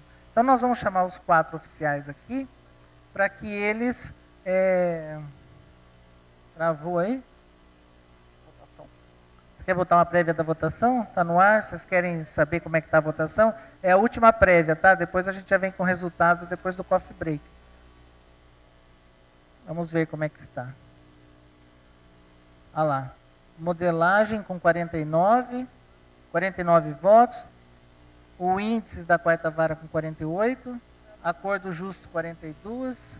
Detalhes que fazem a diferença 38. São os 10 primeiros, tá? As outras também estão sendo votadas, mas esses são os 10 primeiros lugares aí. Mas ainda dá tempo de ligar para os amiguinhos aí, porque tem até na hora do coffee, tem mais 1 hora, tá bom? De votação. Não se esqueçam que quem ganhar essa prática, a equipe inteira ganha um churrasco patrocinado pelo Sind 15. A amostra escolhida pela corregedoria, tanto para o oficial de justiça quanto para a secretaria, e também a de qualidade de vida, as equipes também vão ganhar aí do sindicato uma confraternização, um churrasco aí para a equipe toda, tá bom? Então vamos lá, continuar a nossa apresentação. Agora com os oficiais de justiça, nós vamos chamar da Vara de Amparo João Cunha Neto, da CIA de Americana, a Lilian Barreto, de Lençóis Paulista, Antônio Ramponi, e de Rio Claro, o Renato Fernandes, que agora já não está mais em Rio Claro, né? Você está em Capivari. Então, assim, vocês não querem sentar aqui, porque eu vou ficar de frente, mais para cá. Fica mais para cá para ficar de frente para o pessoal que está aqui. Bom, a prática, as 4 práticas, elas incentivam a mediação e conciliação no momento do cumprimento das diligências. Todas elas enfrentam o grande número de atos de execução, retrabalho e congestionamento na execução. O resultado é o aumento da quantidade de acordos com o apoio dos oficiais de justiça. Nós dividimos as 4 práticas aqui e nós vamos pedir para que eles apresentem a prática. E aí eu gostaria que vocês, ao apresentarem a prática, como são práticas que têm pontos comuns e pontos que não são comuns, que vocês vendam o de vocês, destacando aquilo que uma tem de diferente da outra. Se puderem ficar de frente aqui, cada um que queria falar, tá bom? E se vocês tiverem dúvidas, a gente pode... Vamos começar com o Amparo. Ele fala mais da postura do oficial de justiça na abordagem da pessoa que vai receber a citação, intimação, vai ser penhorado algum bem. Vamos lá, senhor João. Boa tarde a todos. Sou João, da Vara de Amparo. Primeiro, um dos nossos ofícios, né, é justamente levar a mensagem de conflito a alguém, né? Então, esse momento é um momento tenso, um momento em que a pessoa que não esperava, né, aquela notícia, ou esperava, enfim, você leva essa mensagem de conflito. Então, nesse momento, é necessário tomar algumas medidas, porque a pessoa está emotiva quando você diligencia até, por exemplo, a casa dela ou a empresa dela. E na nossa realidade lá em Amparo, a grande maioria trata-se de pequenas e médias empresas. Então você lida direto com o proprietário. E nesse momento que você leva a notícia, é necessário que você ouça primeiro a pessoa. Mesmo que isso leve algum tempo e ela vai trazer todas as recordações, né, todas as mazelas, e não se deixar levar pelo ânimo da pessoa, né? Tentar se manter a postura, manter o controle emocional. E por muitas vezes você deve separar essa raiva da pessoa. Ela não está com raiva de você, ela está com raiva daquela situação. Então manter o controle emocional nesse momento é muito importante. E tentar justamente, nesse momento, ao ouvir a pessoa, neutralizar. Até o momento em que você demonstre para ela que tudo isso ficou no passado. Que agora você pode encontrar um caminho, encontrar uma solução. E é nesse momento que inicia-se que o oficial pode iniciar a cultura da pacificação social, né? Para incentivar nesse mesmo momento destinatário a mediação, a uma solução do conflito. E muitas das vezes, né, esse ato de conversar e eventualmente fazer algumas perguntas, deixar o destinatário se abrir mesmo, contar, né, todos aqueles problemas que a gente vai enfrentando durante a vida, isso permite que você ganhe confiança dele. E aí, você ouvindo, ele vai te ouvir. E você vai explicar para ele que aquilo não é um fim do mundo, que aquilo é só um processo. No processo você tem a defesa. E nisso você pode buscar, e vai buscar com certeza esse incentivo à mediação, à pacificação. A ideia é justamente humanizar um pouco o processo. Porque o processo ele tem um número, sim, mas ali são no mínimo vida de 2 pessoas que estão envolvidas. Então, essa empatia, por mais que ela dê mais trabalho do que simplesmente deixar lá e notificar a pessoa, ela vai facilitar lá na frente. Nós temos que não pensar no imediato, mas sim a longo prazo. Essa empatia de se colocar no lugar da pessoa, a pessoa que está passando pelo conflito, sem, é claro, deixar de lado a imparcialidade, vai facilitar a pacificação social, a mediação ao final do processo.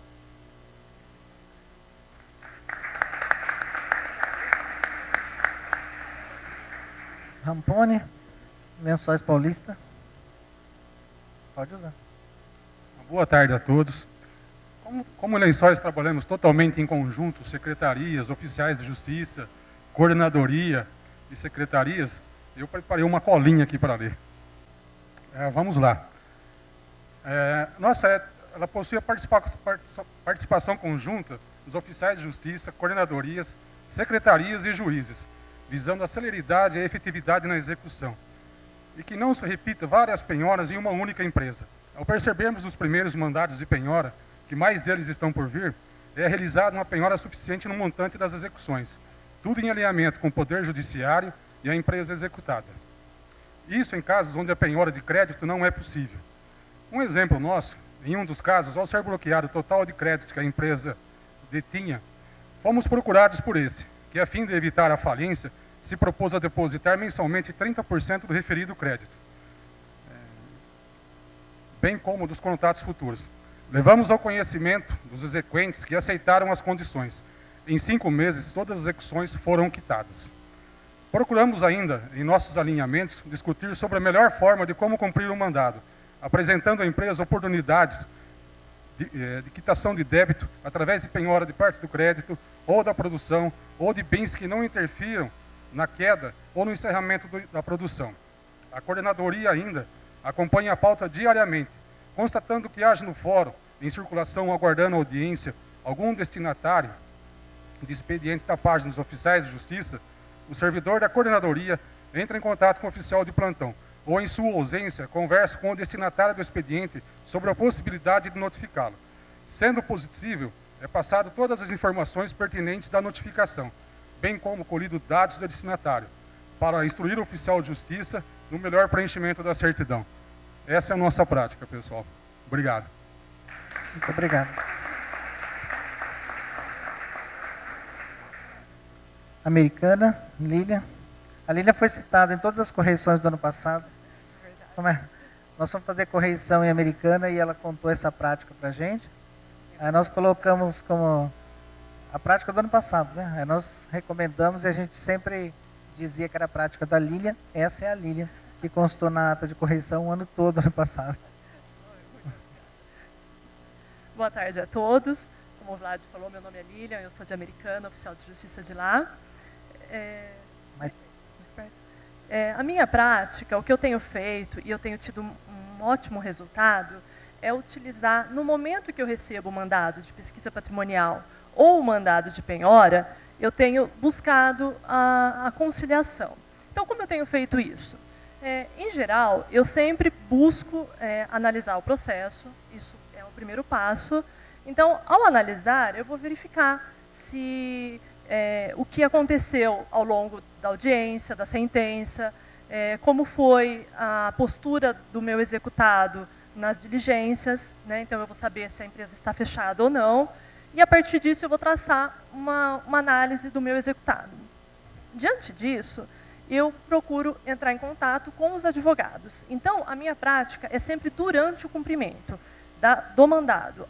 No momento em que eu estou fazendo a pesquisa, é que eu faço o contato com as partes. Eu opto por não fazer a pesquisa inteira num primeiro momento, para depois buscar o acordo, porque eu acho que isso se perde muito tempo. Então, num primeiro momento, eu entro em contato com o advogado do executado, já sabendo quais bens eu encontrei. Se eu encontrei veículos e se a pesquisa ARISP apontou algum resultado, antes mesmo de receber a matrícula. Então, suponhamos que no caso concreto, eu tenha localizado um veículo. O veículo, em Americana, foi parametrizado que se eles forem passíveis de penhora, eles são removidos. Então, nesse caso específico, encontrando veículos, eu entro em contato com o advogado do reclamante, exponho a ele essa possibilidade de uma remoção e verifico se ele tem interesse de acordo. Em 100% dos casos, o advogado reclamante tem me informado o interesse de fazer acordo.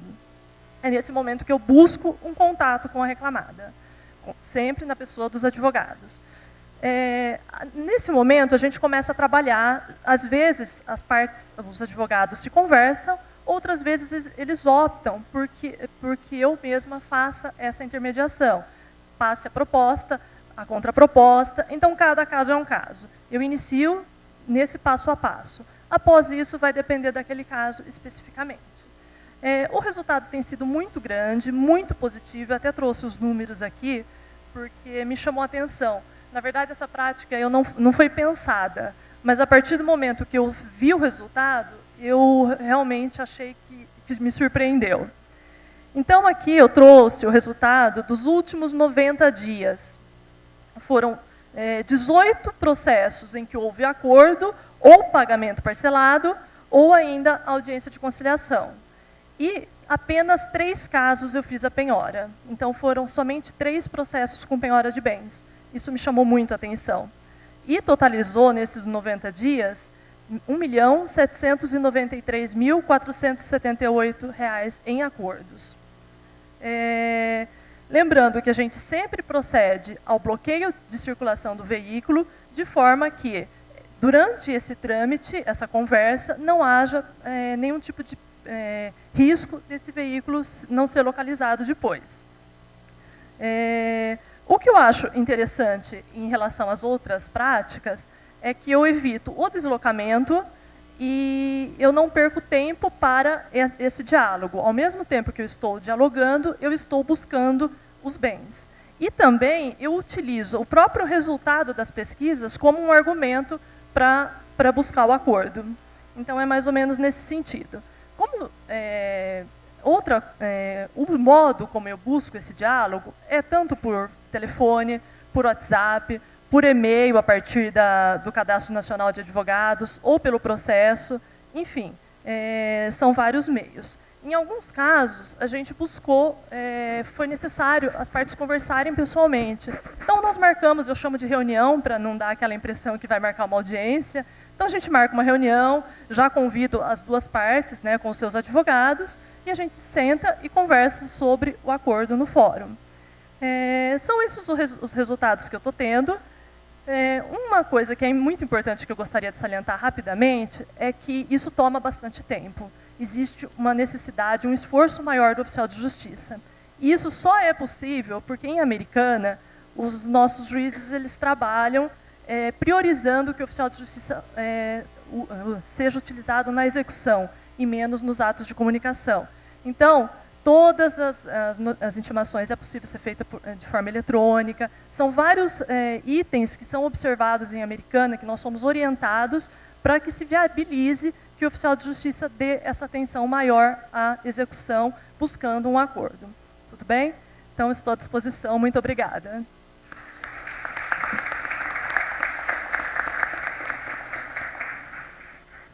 Lá nós temos o Renato, que vem lá da...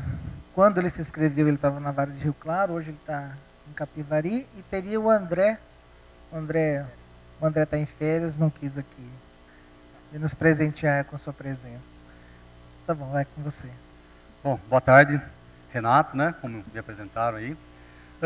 Nossa proposta de prática, o interessante disso aí foi desenvolvida essa prática, começou a ser desenvolvida em Rio Claro, e agora eu estou em exercício em outra lotação, estou em Capivari, inclusive o diretor está aí, e a gente já conseguiu multiplicar, pelo menos para esse lugar, o Márcio já topou da gente aplicar essa prática lá. E essa prática ela é mais ou menos um pouco acessória, tudo isso que eles falaram, mas mais direcionada para mediação. Então, é meio para instrumentalizar a mediação, ela é bem singela, na verdade, mas talvez, vocês vão julgar isso, é por isso que salta um pouco, talvez, a importância dela. Bom, vamos a ela aí. E outra coisa, eu acho muito importante, que ela partiu de um eixo que eu acho imprescindível aí, no trabalho das varas, que partiu um pouco não apenas a amizade, mas um pouco do entrosamento das varas. Ainda que seja vara única, eu acho que em todo lugar esse entrosamento acaba favorecendo o trabalho, e talvez vocês vão entender aí por quê. Com relação à prática propriamente dita, o Código de Processo Civil, ele prevê no artigo 154, inciso 6º, de forma expressa, uma prática que os oficiais de justiça já costumavam fazer, que na hora, pelo menos aqui, muitos já faziam, colher o interesse do executado em fazer um acordo e trazer isso para os autos. A lei prevê que, trazendo isso para os autos, certifica o oficial de justiça, a parte seria intimada para se manifestar, o reclamante no caso, no prazo de 5 dias. Isso é muito salutar, é lógico, todos sabemos, mas tem uma chance também, principalmente nas varas que são mais pesadas, como era o caso dessas duas que eu trabalhei, e muitas outras que temos aqui, de gerar até, às vezes, um ping-pong no processo. O executado oferece um valor, o reclamante quer um pouco mais e tal. Podia já dali também marcar uma audiência, mas nós optamos meio que por um outro caminho. O André, que não veio, ele é da equipe da mediação, e ele tinha me pedido auxílio para montar algumas pautas, uns processos para pauta de mediação, aqueles que tivessem um potencial de sucesso de acordo. E, vou pensar em alguma coisa, e a hora que eu cheguei, até voltando no que o João falou, quando nós vamos fazer essa proposta, perguntar, tem uma proposta de acordo, o senhor quer acertar? Nem sempre o executado está preparado para, na hora, falar, olha, eu tenho, vou pagar tanto, vou pagar X. Isso fica fácil da gente entender se a gente se colocar no lugar do executado, né? Olha lá naquele valor, mas está certo esse valor, como é que é e tal, preciso consultar meu advogado, preciso consultar minhas contas. Falei, poxa, quer fazer um negócio legal? Espera um minutinho. Peguei o telefone, primeira prática, surgiu meio ao acaso, e eu liguei para o André e falei, viu, tem uma vaga aí na mediação? Tenho. Falou a data, a hora, tá ok. O senhor se comprometeria a ir lá no dia, executado, e fazer uma proposta? Tem que comparecer, fazer uma proposta? Eu vou lá no dia.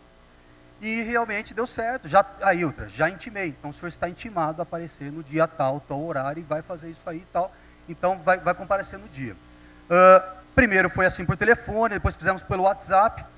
E aí a gente foi desenvolvendo e aprimorando um pouquinho, porque vocês sabem que a maioria dos oficiais, a gente encontra geralmente as pessoas em horários ou muito cedo ou à noite.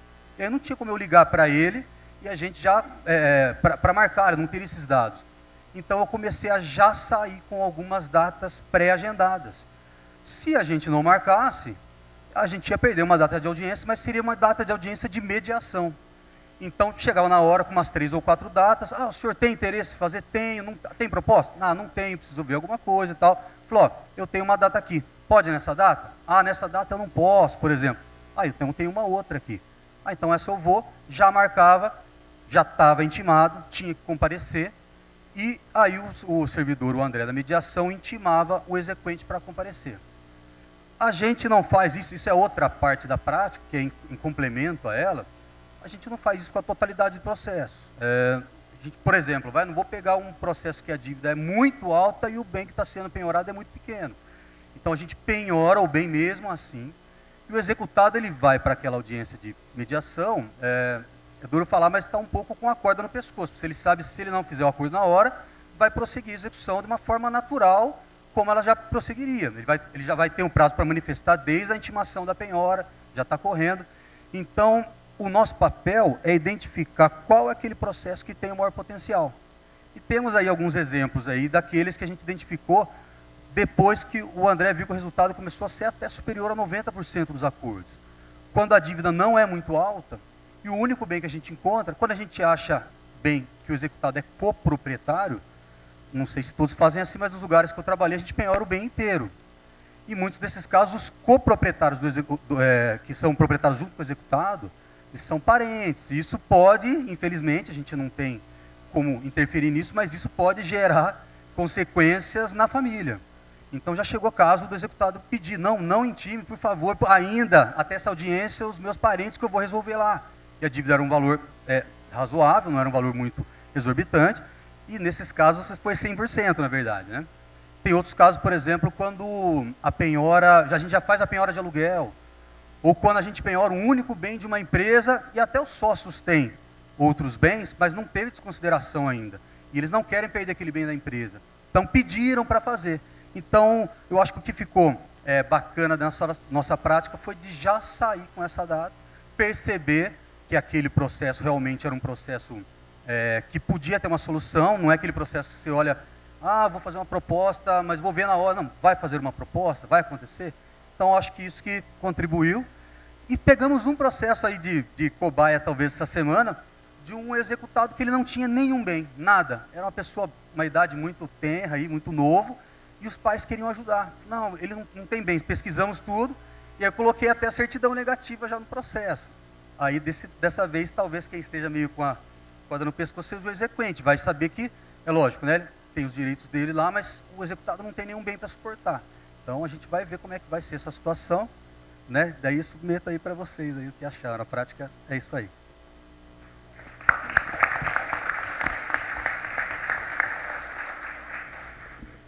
Parabéns pelas boas práticas. Vocês estão valorizando e dignificando o cargo de oficial de justiça. Vocês estão dignificando o cargo de oficial de justiça. Eu tenho dito que o oficial de justiça é mais do que carteiro. Se for para ser um simples carteiro, um convênio com o EBCT fica mais barato. Vocês estão dignificando mesmo. Parabéns. Não, eu que venho de fora, inclusive, estou assim perplexo, porque lá no Rio de Janeiro a gente não tem essa tradição. E aí eu queria, o corregedor Samuel já confirmou que são iniciativas que brotam espontaneamente das varas a partir da criatividade de vocês. Não é uma política institucional que está centralizada na corregedoria, certo? E aí, com base nessas... E aí você GP. Outra coisa, vocês todos participam ou já participaram de curso de formação, de mediação? Você é mediador também. Você não.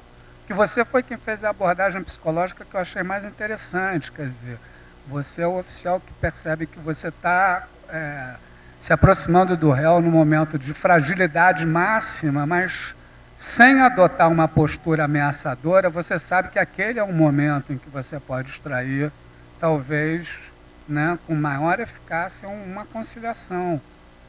Quer dizer, é muito interessante isso. Realmente foi o que o Samuel falou, é dignificar e otimizar a função de vocês da forma mais interessante. Eu estou assim, muito surpreso. Vou levar isso para o Rio até como uma proposta da gente realmente tentar melhorar, né, para que o oficial de justiça não seja só um carteiro e um carteiro portador de uma ameaça, né? Quer dizer, essa aproximação pode ser ameaçadora, mas pode ser delicada também, pode ser até confortável, né? E a tua sensibilidade na avaliação é que me chamou muito a atenção. João, não é? Seu nome. Poxa, parabéns para vocês todos. E nós aproveitamos as boas práticas e agora vamos replicar para outras varas.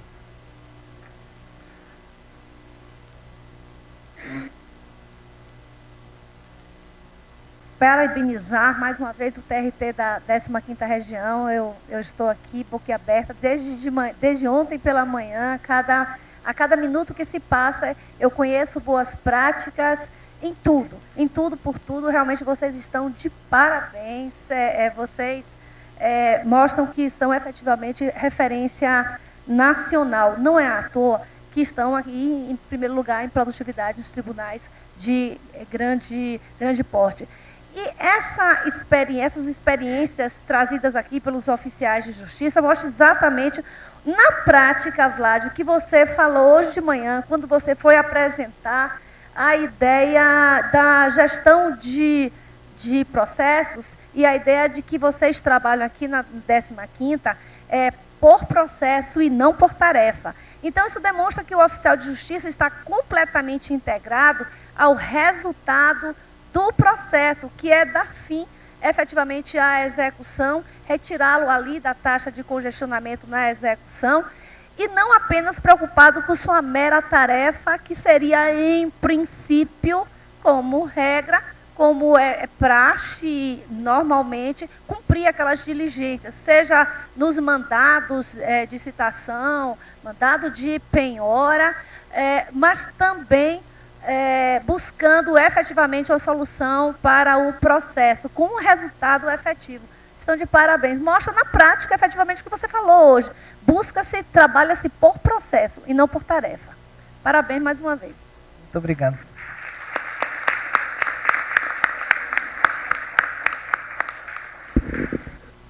Bom, se alguém tiver alguma dúvida, eu fiquei com uma dúvida ali, aquele pagamento parcelado por boleto, como é que você entrega o boleto? Como é que é isso? Se ele quer fazer o parcelamento da dívida, você... Tem aquelas dívidas. Está funcionando. Alô? Oi. Sim. Aquelas dívidas de pequeno monte, o que o executado ele propõe? Um parcelamento parcelado, 100, 200, 300 reais por mês. Na boas práticas de 2014, o oficial, eu até falei aqui que a gente até levava o dinheiro e depositava no banco. Aí saiu uma ordem do tribunal que a gente não podia. Então o que ele faz? Aconteceu isso. Então o que ele faz? O oficial ele já indica para o executado ir na CIA. Qualquer servidor que está lá já vai procurar o processo, abre o processo, imprime o boleto, o aguire, depósito na sequência, passa para o executado, ele vai até o banco e faz o recolhimento. Na volta ele passa com a gente, digitalizamos e mandamos para o processo. É isso que nós fazemos. Tá, obrigado. A prática dele está bem identificada. A de vocês, eu queria que vocês, em uma palavra, assim, sei lá, bem simples, a minha é diferente dela nisso, a minha é diferente dele nisso. Para que todo mundo compreenda que são parecidos, mas são diferentes. E que vocês indicassem essa diferença pontual de vocês. Bom, a minha não há proposta de acordo a princípio. A hora que a gente vai fazer a diligência de penhora, faz a diligência, porque temos que cumprir, e aí a gente direciona já com uma vaguinha preparada na pauta de mediação para a mediação. Eu só queria acrescentar que essa foi até uma apresentada meio, não lógico por acaso, mas a sugestão foi da correição, foi quando o Dr. Samuel foi lá em Rio Claro, esqueci de falar isso no final, o Ayrton lá participou, e o que tem de legal aqui? A gente não era intenção nossa fazer essa apresentação, aí acho que constou na ata, né? Falou, ó, foi bacana, ainda bem que eu lembrei. E aí falaram, olha, acho que seria interessante se vocês apresentassem. Pô, é legal isso mesmo, né? Então, bom, mas voltando, a diferença eu acho que é mais ou menos essa aí. Eu acho também que a diferença seria que a minha prática eu não faço durante a diligência, eu faço previamente. Então, durante o momento em que estou fazendo as pesquisas, que eu analiso e faço os contatos. Eu não vou a campo. Eu acho que você já vai primeiro, né? Exato. A pessoa é intimada na hora. Então a audiência tal dia tem que comparecer tal hora. Muito obrigado aos 4. A gente fica muito orgulhoso de ter vocês, trabalhar com vocês aqui na 15ª. Aqui temos os certificados de participação. Palmas para os nossos colegas.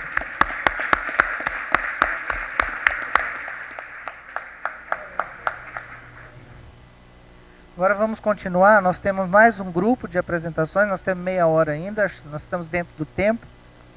Nós vamos falar... Agora são dicas de oficiais. Também é na categoria de oficiais de justiça. São dicas de cumprimento do mandado. São dicas técnicas para facilitar a vida do oficial de justiça. Aqui nós vamos chamar, então... você quer chamar, Denise? Chama aí as pessoas, por favor. O senhor Charles Agostini, da Coordenadoria de Gestão Compartilhada de Sorocaba. O senhor Luiz César Duarte Prinzo, da Vara do Trabalho de Araras. O o senhor Wagner Campos Teoro Iderlan Furlan, da Vara do Trabalho de Capão Bonito, o senhor Samuel Jesus de Oliveira, da Vara do Trabalho de Bebedouro, e o senhor Sérgio Matos Chaves de Oliveira Braga, da Vara do Trabalho de São Sebastião. Isso aí, então vamos lá. O oficial de justiça Charles, ele trabalha na CGC de Sorocaba. A Amanda é a diretora da CGC aqui de Campinas, que faz o leilão, aquilo que eu contei para vocês. Nós temos outro na sede, que é em Sorocaba. O Charles, ele é o oficial de justiça encarregado das pesquisas patrimoniais avançadas, que é o núcleo de pesquisa patrimonial. Aqui também fazemos isso com os oficiais de justiça. E ele vai dar algumas dicas de cumprimento de mandado. Bom, isso eu vou deixar com você se explica aí. Boa tarde. Boa tarde a todos. Como o Vladimir disse, eu estou lá na pesquisa patrimonial, mais uma vez oficial de justiça, isso já são 23 anos, a gente sempre é oficial. Uma preocupação sempre foi otimizar o trabalho, em especial os deslocamentos. Quanto mais a gente roda, mais tempo o oficial de justiça perde, maior a despesa. O que é que eu faço? Qual é a prática? A prática é, os mandados que eu pretendo cumprir naquele dia, eu monto o roteiro dele usando o aplicativo ou o site do Google Maps. E vou colocando todos os endereços na sequência a partir do ponto de saída e do ponto de chegada. No meu caso, de casa para o fórum, tudo que eu vou fazer naquele roteiro, e vou movendo as bolinhas dos endereços até encontrar o roteiro que dê a menor distância. Bom, feito isso, eu exporto esse roteiro para o meu celular e ele já vai para o aplicativo de GPS. Então eu não preciso ficar pensando em qual é o primeiro endereço, qual é o segundo, qual é o roteiro que eu vou fazer, e também não preciso ficar digitando o endereço no GPS com o carro em movimento, ou pior, nos dias de hoje, estacionado em algum lugar, digitando o endereço no GPS, procurando o caminho. Então isso ganho muito tempo na digitação, no planejamento da diligência, e ganho muito tempo na otimização do roteiro, evitando repasses, né? Passa numa avenida, faz uma diligência, volta para aquela avenida, vai para outra, isso dá uma otimizada bastante boa. Nesse caso que eu usei como exemplo, deu quase 30% a menos de quilometragem rodada. No final do mês faz uma diferença no combustível bastante boa. E a segunda, estão praticamente juntas, é o cruzamento de informações para evitar diligências inúteis. É comum que a secretaria peça um mandado ou uma notificação com o endereço que ela tem no processo, ou o endereço que a parte informou, ou o último endereço. E nem sempre isso está válido. Então, antes de fazer uma diligência inútil, eu checo esse endereço, utilizando o InfoSeg e utilizando um convênio da CPFL. A gente compartilha muitas informações, e a CPFL, a Lilian, que descobriu e passou isso para mim, eu obtenho até o telefone do cidadão, coloco o endereço dele e vejo quem é que tem quem é o responsável por aquela instalação elétrica, tem os dados do cara, tem o telefone, tem o e-mail, em muitos casos. Liga para o cara, você ainda está aí? Tô. Muito bem. Marca o horário, vai, faz. As diligências tornam-se mais produtivas. Evita. Vou até o endereço, é negativo, devolve, certifica, pesquisa, vai de novo. O tempo que se perde no planejamento, perde entre muitas aspas, ele é ganho na realização do trabalho. Isso pode parecer pouco, 1 minuto aqui, 2 minutos ali, 1 quilômetro acolá. No final de um período, isso faz muita diferença na qualidade de trabalho. Muito bem.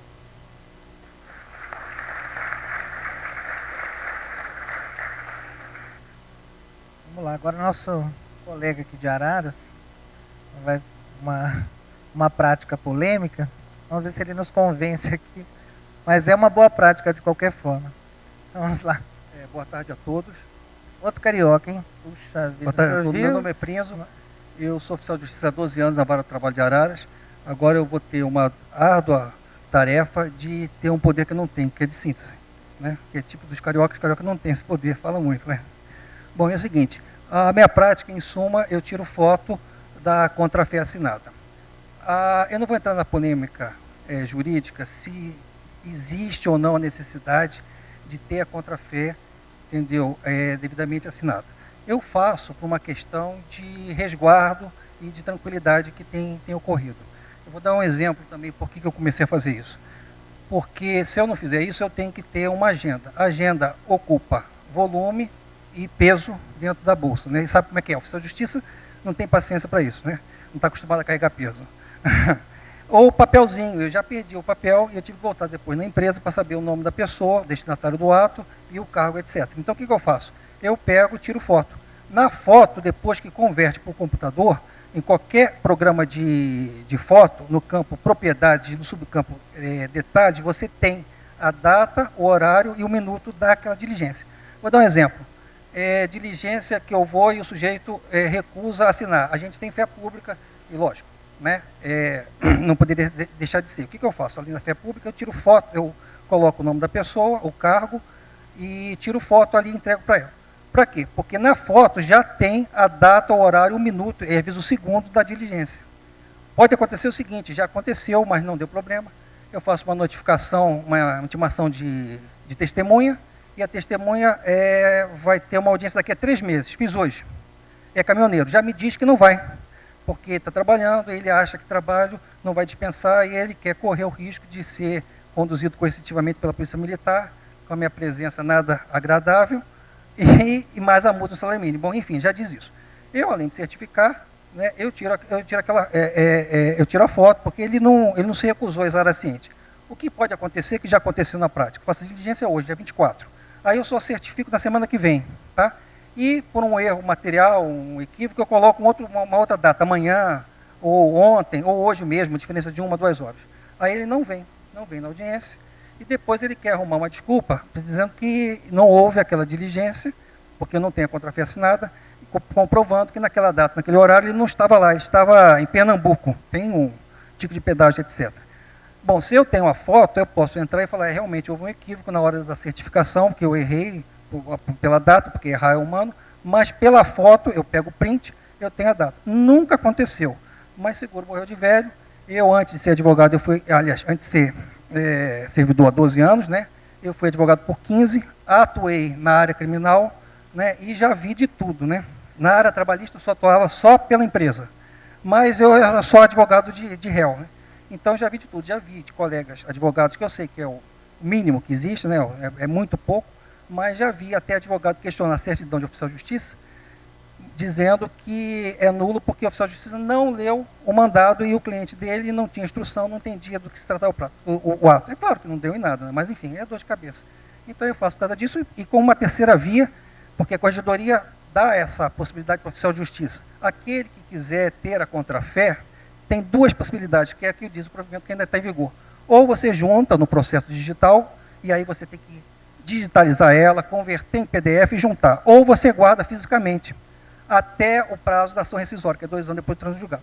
Então, você imagina, papel, é mais papel e é mais trabalho. A minha contrafé existe, só que ela é armazenada digitalmente, numa nuvem. Eu tiro a foto vai direto para a nuvem e fica guardado lá.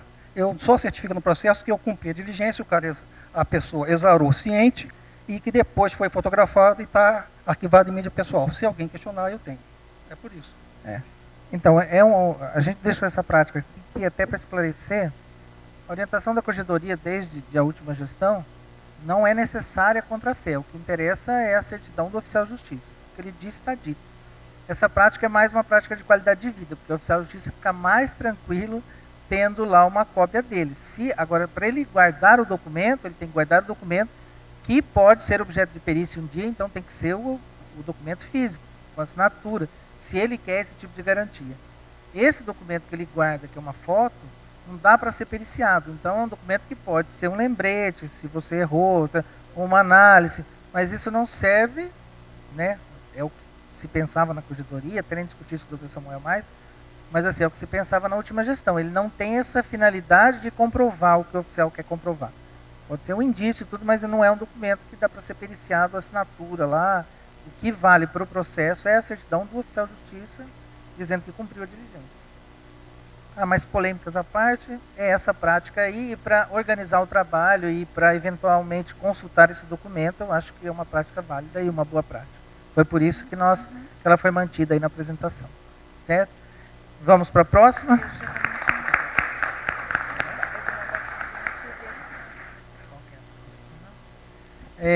Também é de Capão Bonito. É sobre otimização das diligências. Também vamos lá. É o Derlan que está falando. Quem escreveu foi o diretor, né, o José Cássio, e o Derlan é o oficial de justiça. Boa tarde a todos. Eu vou fazer uma breve introdução no nosso desafio e o Wagner vai desenvolver. O desenvolvimento da função de oficial de justiça tem algumas etapas. Uma delas é o deslocamento. E como nós trabalhamos numa região em que a área jurisdicionada é grande, né, tem 10 municípios, é uma região imensa, muitas vezes essas comunicações poderiam tomar um tempo considerável em que consumiria a nossa capacidade de uma postura mais efetiva na execução, como o Wagner vai desenvolver. Então, hoje, modernamente, com toda essa informação que temos à disposição, a capacidade de informação e de gerenciamento dessa informação, nós conseguimos fazer essa parcela do trabalho dos oficiais à distância, através de ligações telefônicas e um procedimento específico para deixar fechado esse procedimento e para que não gerem dúvidas posteriores, né, conforme o Wagner vai desenvolver agora. E essa postura nossa lá, ela é propiciada, sobretudo, por uma visão de vanguarda que o nosso diretor tem, esse entrosamento com ele, com o juiz, então formando uma verdadeira equipe, né? Não tendo contrapontos, mas sim pontos certos a seguir. O Wagner agora. Primeiramente, boa tarde a todos. De fato, o tempo é um recurso valioso, especialmente no processo, o tempo é muito relevante. E na nossa perspectiva dos oficiais de justiça, esse deslocamento ele é responsável pelo consumo do nosso tempo.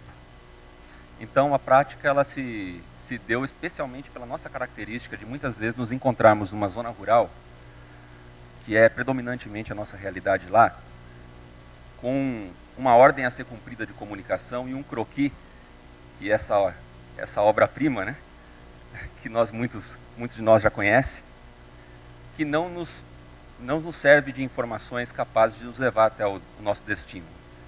Então, diante de circunstâncias como essa, muitas vezes tomamos muito tempo, às vezes uma tarde inteira, perdidos numa zona rural para tentar localizar esse endereço e, para nossa tremenda surpresa, quando chegamos até o local, verificamos que se trata de uma área em que a pessoa não reside ali e não há ninguém que nos atenda. Isso nos fez refletir bastante sobre a nossa atividade, especialmente pensando na efetividade dos nossos atos. A partir de então, fizemos as tratativas, fazemos as comunicações por telefone previamente. Muitas das vezes verificamos que a pessoa reside em outro município, fora da nossa área jurisdicionada, mas por e-mail conseguimos fazer a comunicação de forma mais efetiva. Isso tem nos permitido ter mais tempo para nos aplicarmos justamente ao cumprimento dos mandados de pesquisa eletrônica, nos tem permitido o aprofundamento dessas pesquisas, e são muitos os casos que poderíamos citar aqui, de processos que tivemos a oportunidade de fazer uma pesquisa mais robusta, que concede ao juiz decisões, por exemplo, de desconsideração mais seguras e que tem nos dado a alegria de trazer resultados efetivos a muitos reclamantes que entram com processos e aguardam essa efetividade da nossa parte.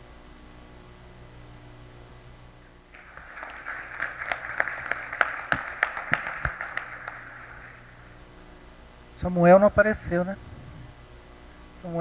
O Samuel Jesus de Oliveira, lá de Bebedouro, ele mandou para a gente uma prática, acho que ele não pôde comparecer. Na verdade, ele tem uns sites que ele consulta que ajuda a fazer a avaliação do bem que ele está penhorando. Então, ele mandou algumas planilhas e as contas, e eu não vou saber explicar exatamente como é que faz isso, mas o que a gente sabe é que são fórmulas, planilhas que ele utiliza para chegar à avaliação mais próxima do bem, facilita a avaliação do bem. É essa a prática dele. Alguém de vocês utiliza isso? Não, né? Então não vou explicar para mim. Mas então ele não está aqui para defender a prática dele, né? Então vamos fazer o quê? A votação da internet continua, hein? Até daqui a pouco. Tem mais uns 10 minutos aí. Vale um churrasco para a equipe toda. Vamos lá. Nós temos mais uma prática agora, que ele chamou de detalhes que fazem a diferença na execução trabalhista, é do Sérgio, ele é da Vara de São Sebastião, e ele vai explicar aqui para a gente o que ele faz. Olá, boa tarde. Primeiramente, vou falar sobre o mandado de pesquisa de bens, só que só é possível ter essa boa prática se a gente conseguir desafogar o oficial de justiça da primeira função, que é a diligência externa. Tá? Porque antigamente quando surgiu esse provimento novo com mandado, nós ficamos sobrecarregados, eu realmente não conseguia dar conta, vários colegas relataram isso, mas nós passamos a adotar as ferramentas a nosso favor também na comunicação, com as dicas da corregedoria, com a legislação permitindo intimação pelo meio eletrônico. A gente faz também de intimação em audiência, que foi tema de uma prática nossa aqui ano passado do nosso secretário de audiência, e com isso desafogou bastante meu serviço. Eu pude passar a atuar bastante no mandado de pesquisas com o tempo, né, e com isso os resultados foram surpreendentes, que me motivou e me encorajou a estar aqui hoje. Tá? Primeiramente, a gente recebe o mandado após um Bacen negativo.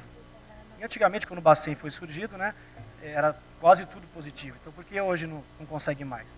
Porque a gente não pode esconder que há uma ocultação patrimonial, certo? Então, dos 122 mandados que eu cumpri, metade daqueles que foram positivos, o dinheiro estava na mão de terceiros. Então, não é só ver a ferramenta se tem ou não tem o bem. Nós temos muito falso negativo. Porque se tem é fácil, né? Mas se não tem, realmente não tem mesmo. E alguns detalhes que podem nos dar essa informação se a executária está capitalizada. Por exemplo, Renajude, veículo de alienação. Ele não pode ser penhorado, mas é um indicativo de que a pessoa tem um bem e que ela pode assumir uma parcela de financiamento. O DOI, a pessoa vende imóvel antes da ação, não pode penhorar, mas é uma amostra do que a pessoa vendeu os bens, esses imóveis viraram dinheiro, e cadê esse dinheiro? Tá? No imposto de renda, só declara imposto de renda quem tem patrimônio ou bens. Quem tem rendas, né, renda ou bens. Ou seja, a pessoa está declarando que tem. Além do imposto de renda, muitas vezes a pessoa tem medo do fisco e acaba se entregando. Né? Às vezes uma conta para restituição ali, que a gente pode estar dando uma observada, que muitas vezes já peguei também, que eles indicam uma conta para poder fazer o débito automático ou a restituição do imposto. Já tivemos sucesso com isso. Tá? E de tudo isso, você fazendo uma avaliação da empresa também, se ela continua ativa, o CAGED pode mostrar se ela tem muitos empregados, qual é o tamanho dela, qual é o porte dela. Com tudo isso, havendo indícios de que ela possa ter dinheiro, você faz a ferramenta do momento, apesar de não ser uma orientação para nós fazermos, é mais para o núcleo, mas eu acabo fazendo pela celeridade e eficiência, que é o CCS, que indica o relacionamento bancário. Geralmente lá eles mostram que ele continua podendo movimentar a conta da empresa que ele se retirou, ele tem procuração para movimentar a conta de uma irmã, de um parente ou de um terceiro, né? E ali você faz o Bacen e você acaba conseguindo. Só em termos de estatística aí, né? Conseguimos só por esse meio, em dinheiro arrecadado, que já está à disposição do juízo, nos últimos 12 meses, 3 milhões de reais. Nós conseguimos pagar 100%, 523 processos com juízo garantido. Apenas só o que eu fiz, nós somos 2 oficiais. Isso é uma estatística minha, pessoal. E mais 3 milhões e meio a receber através de acordo que foi feito depois de chegar nessa situação. Sem contar os veículos que estão penhorados, os imóveis. Então, essa foi a boa prática que eu consegui esse ano. Obrigado. Muito obrigado. Vamos entregar os certificados.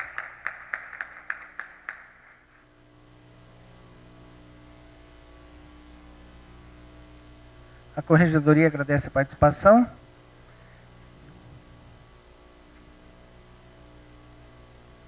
Muito obrigado a vocês.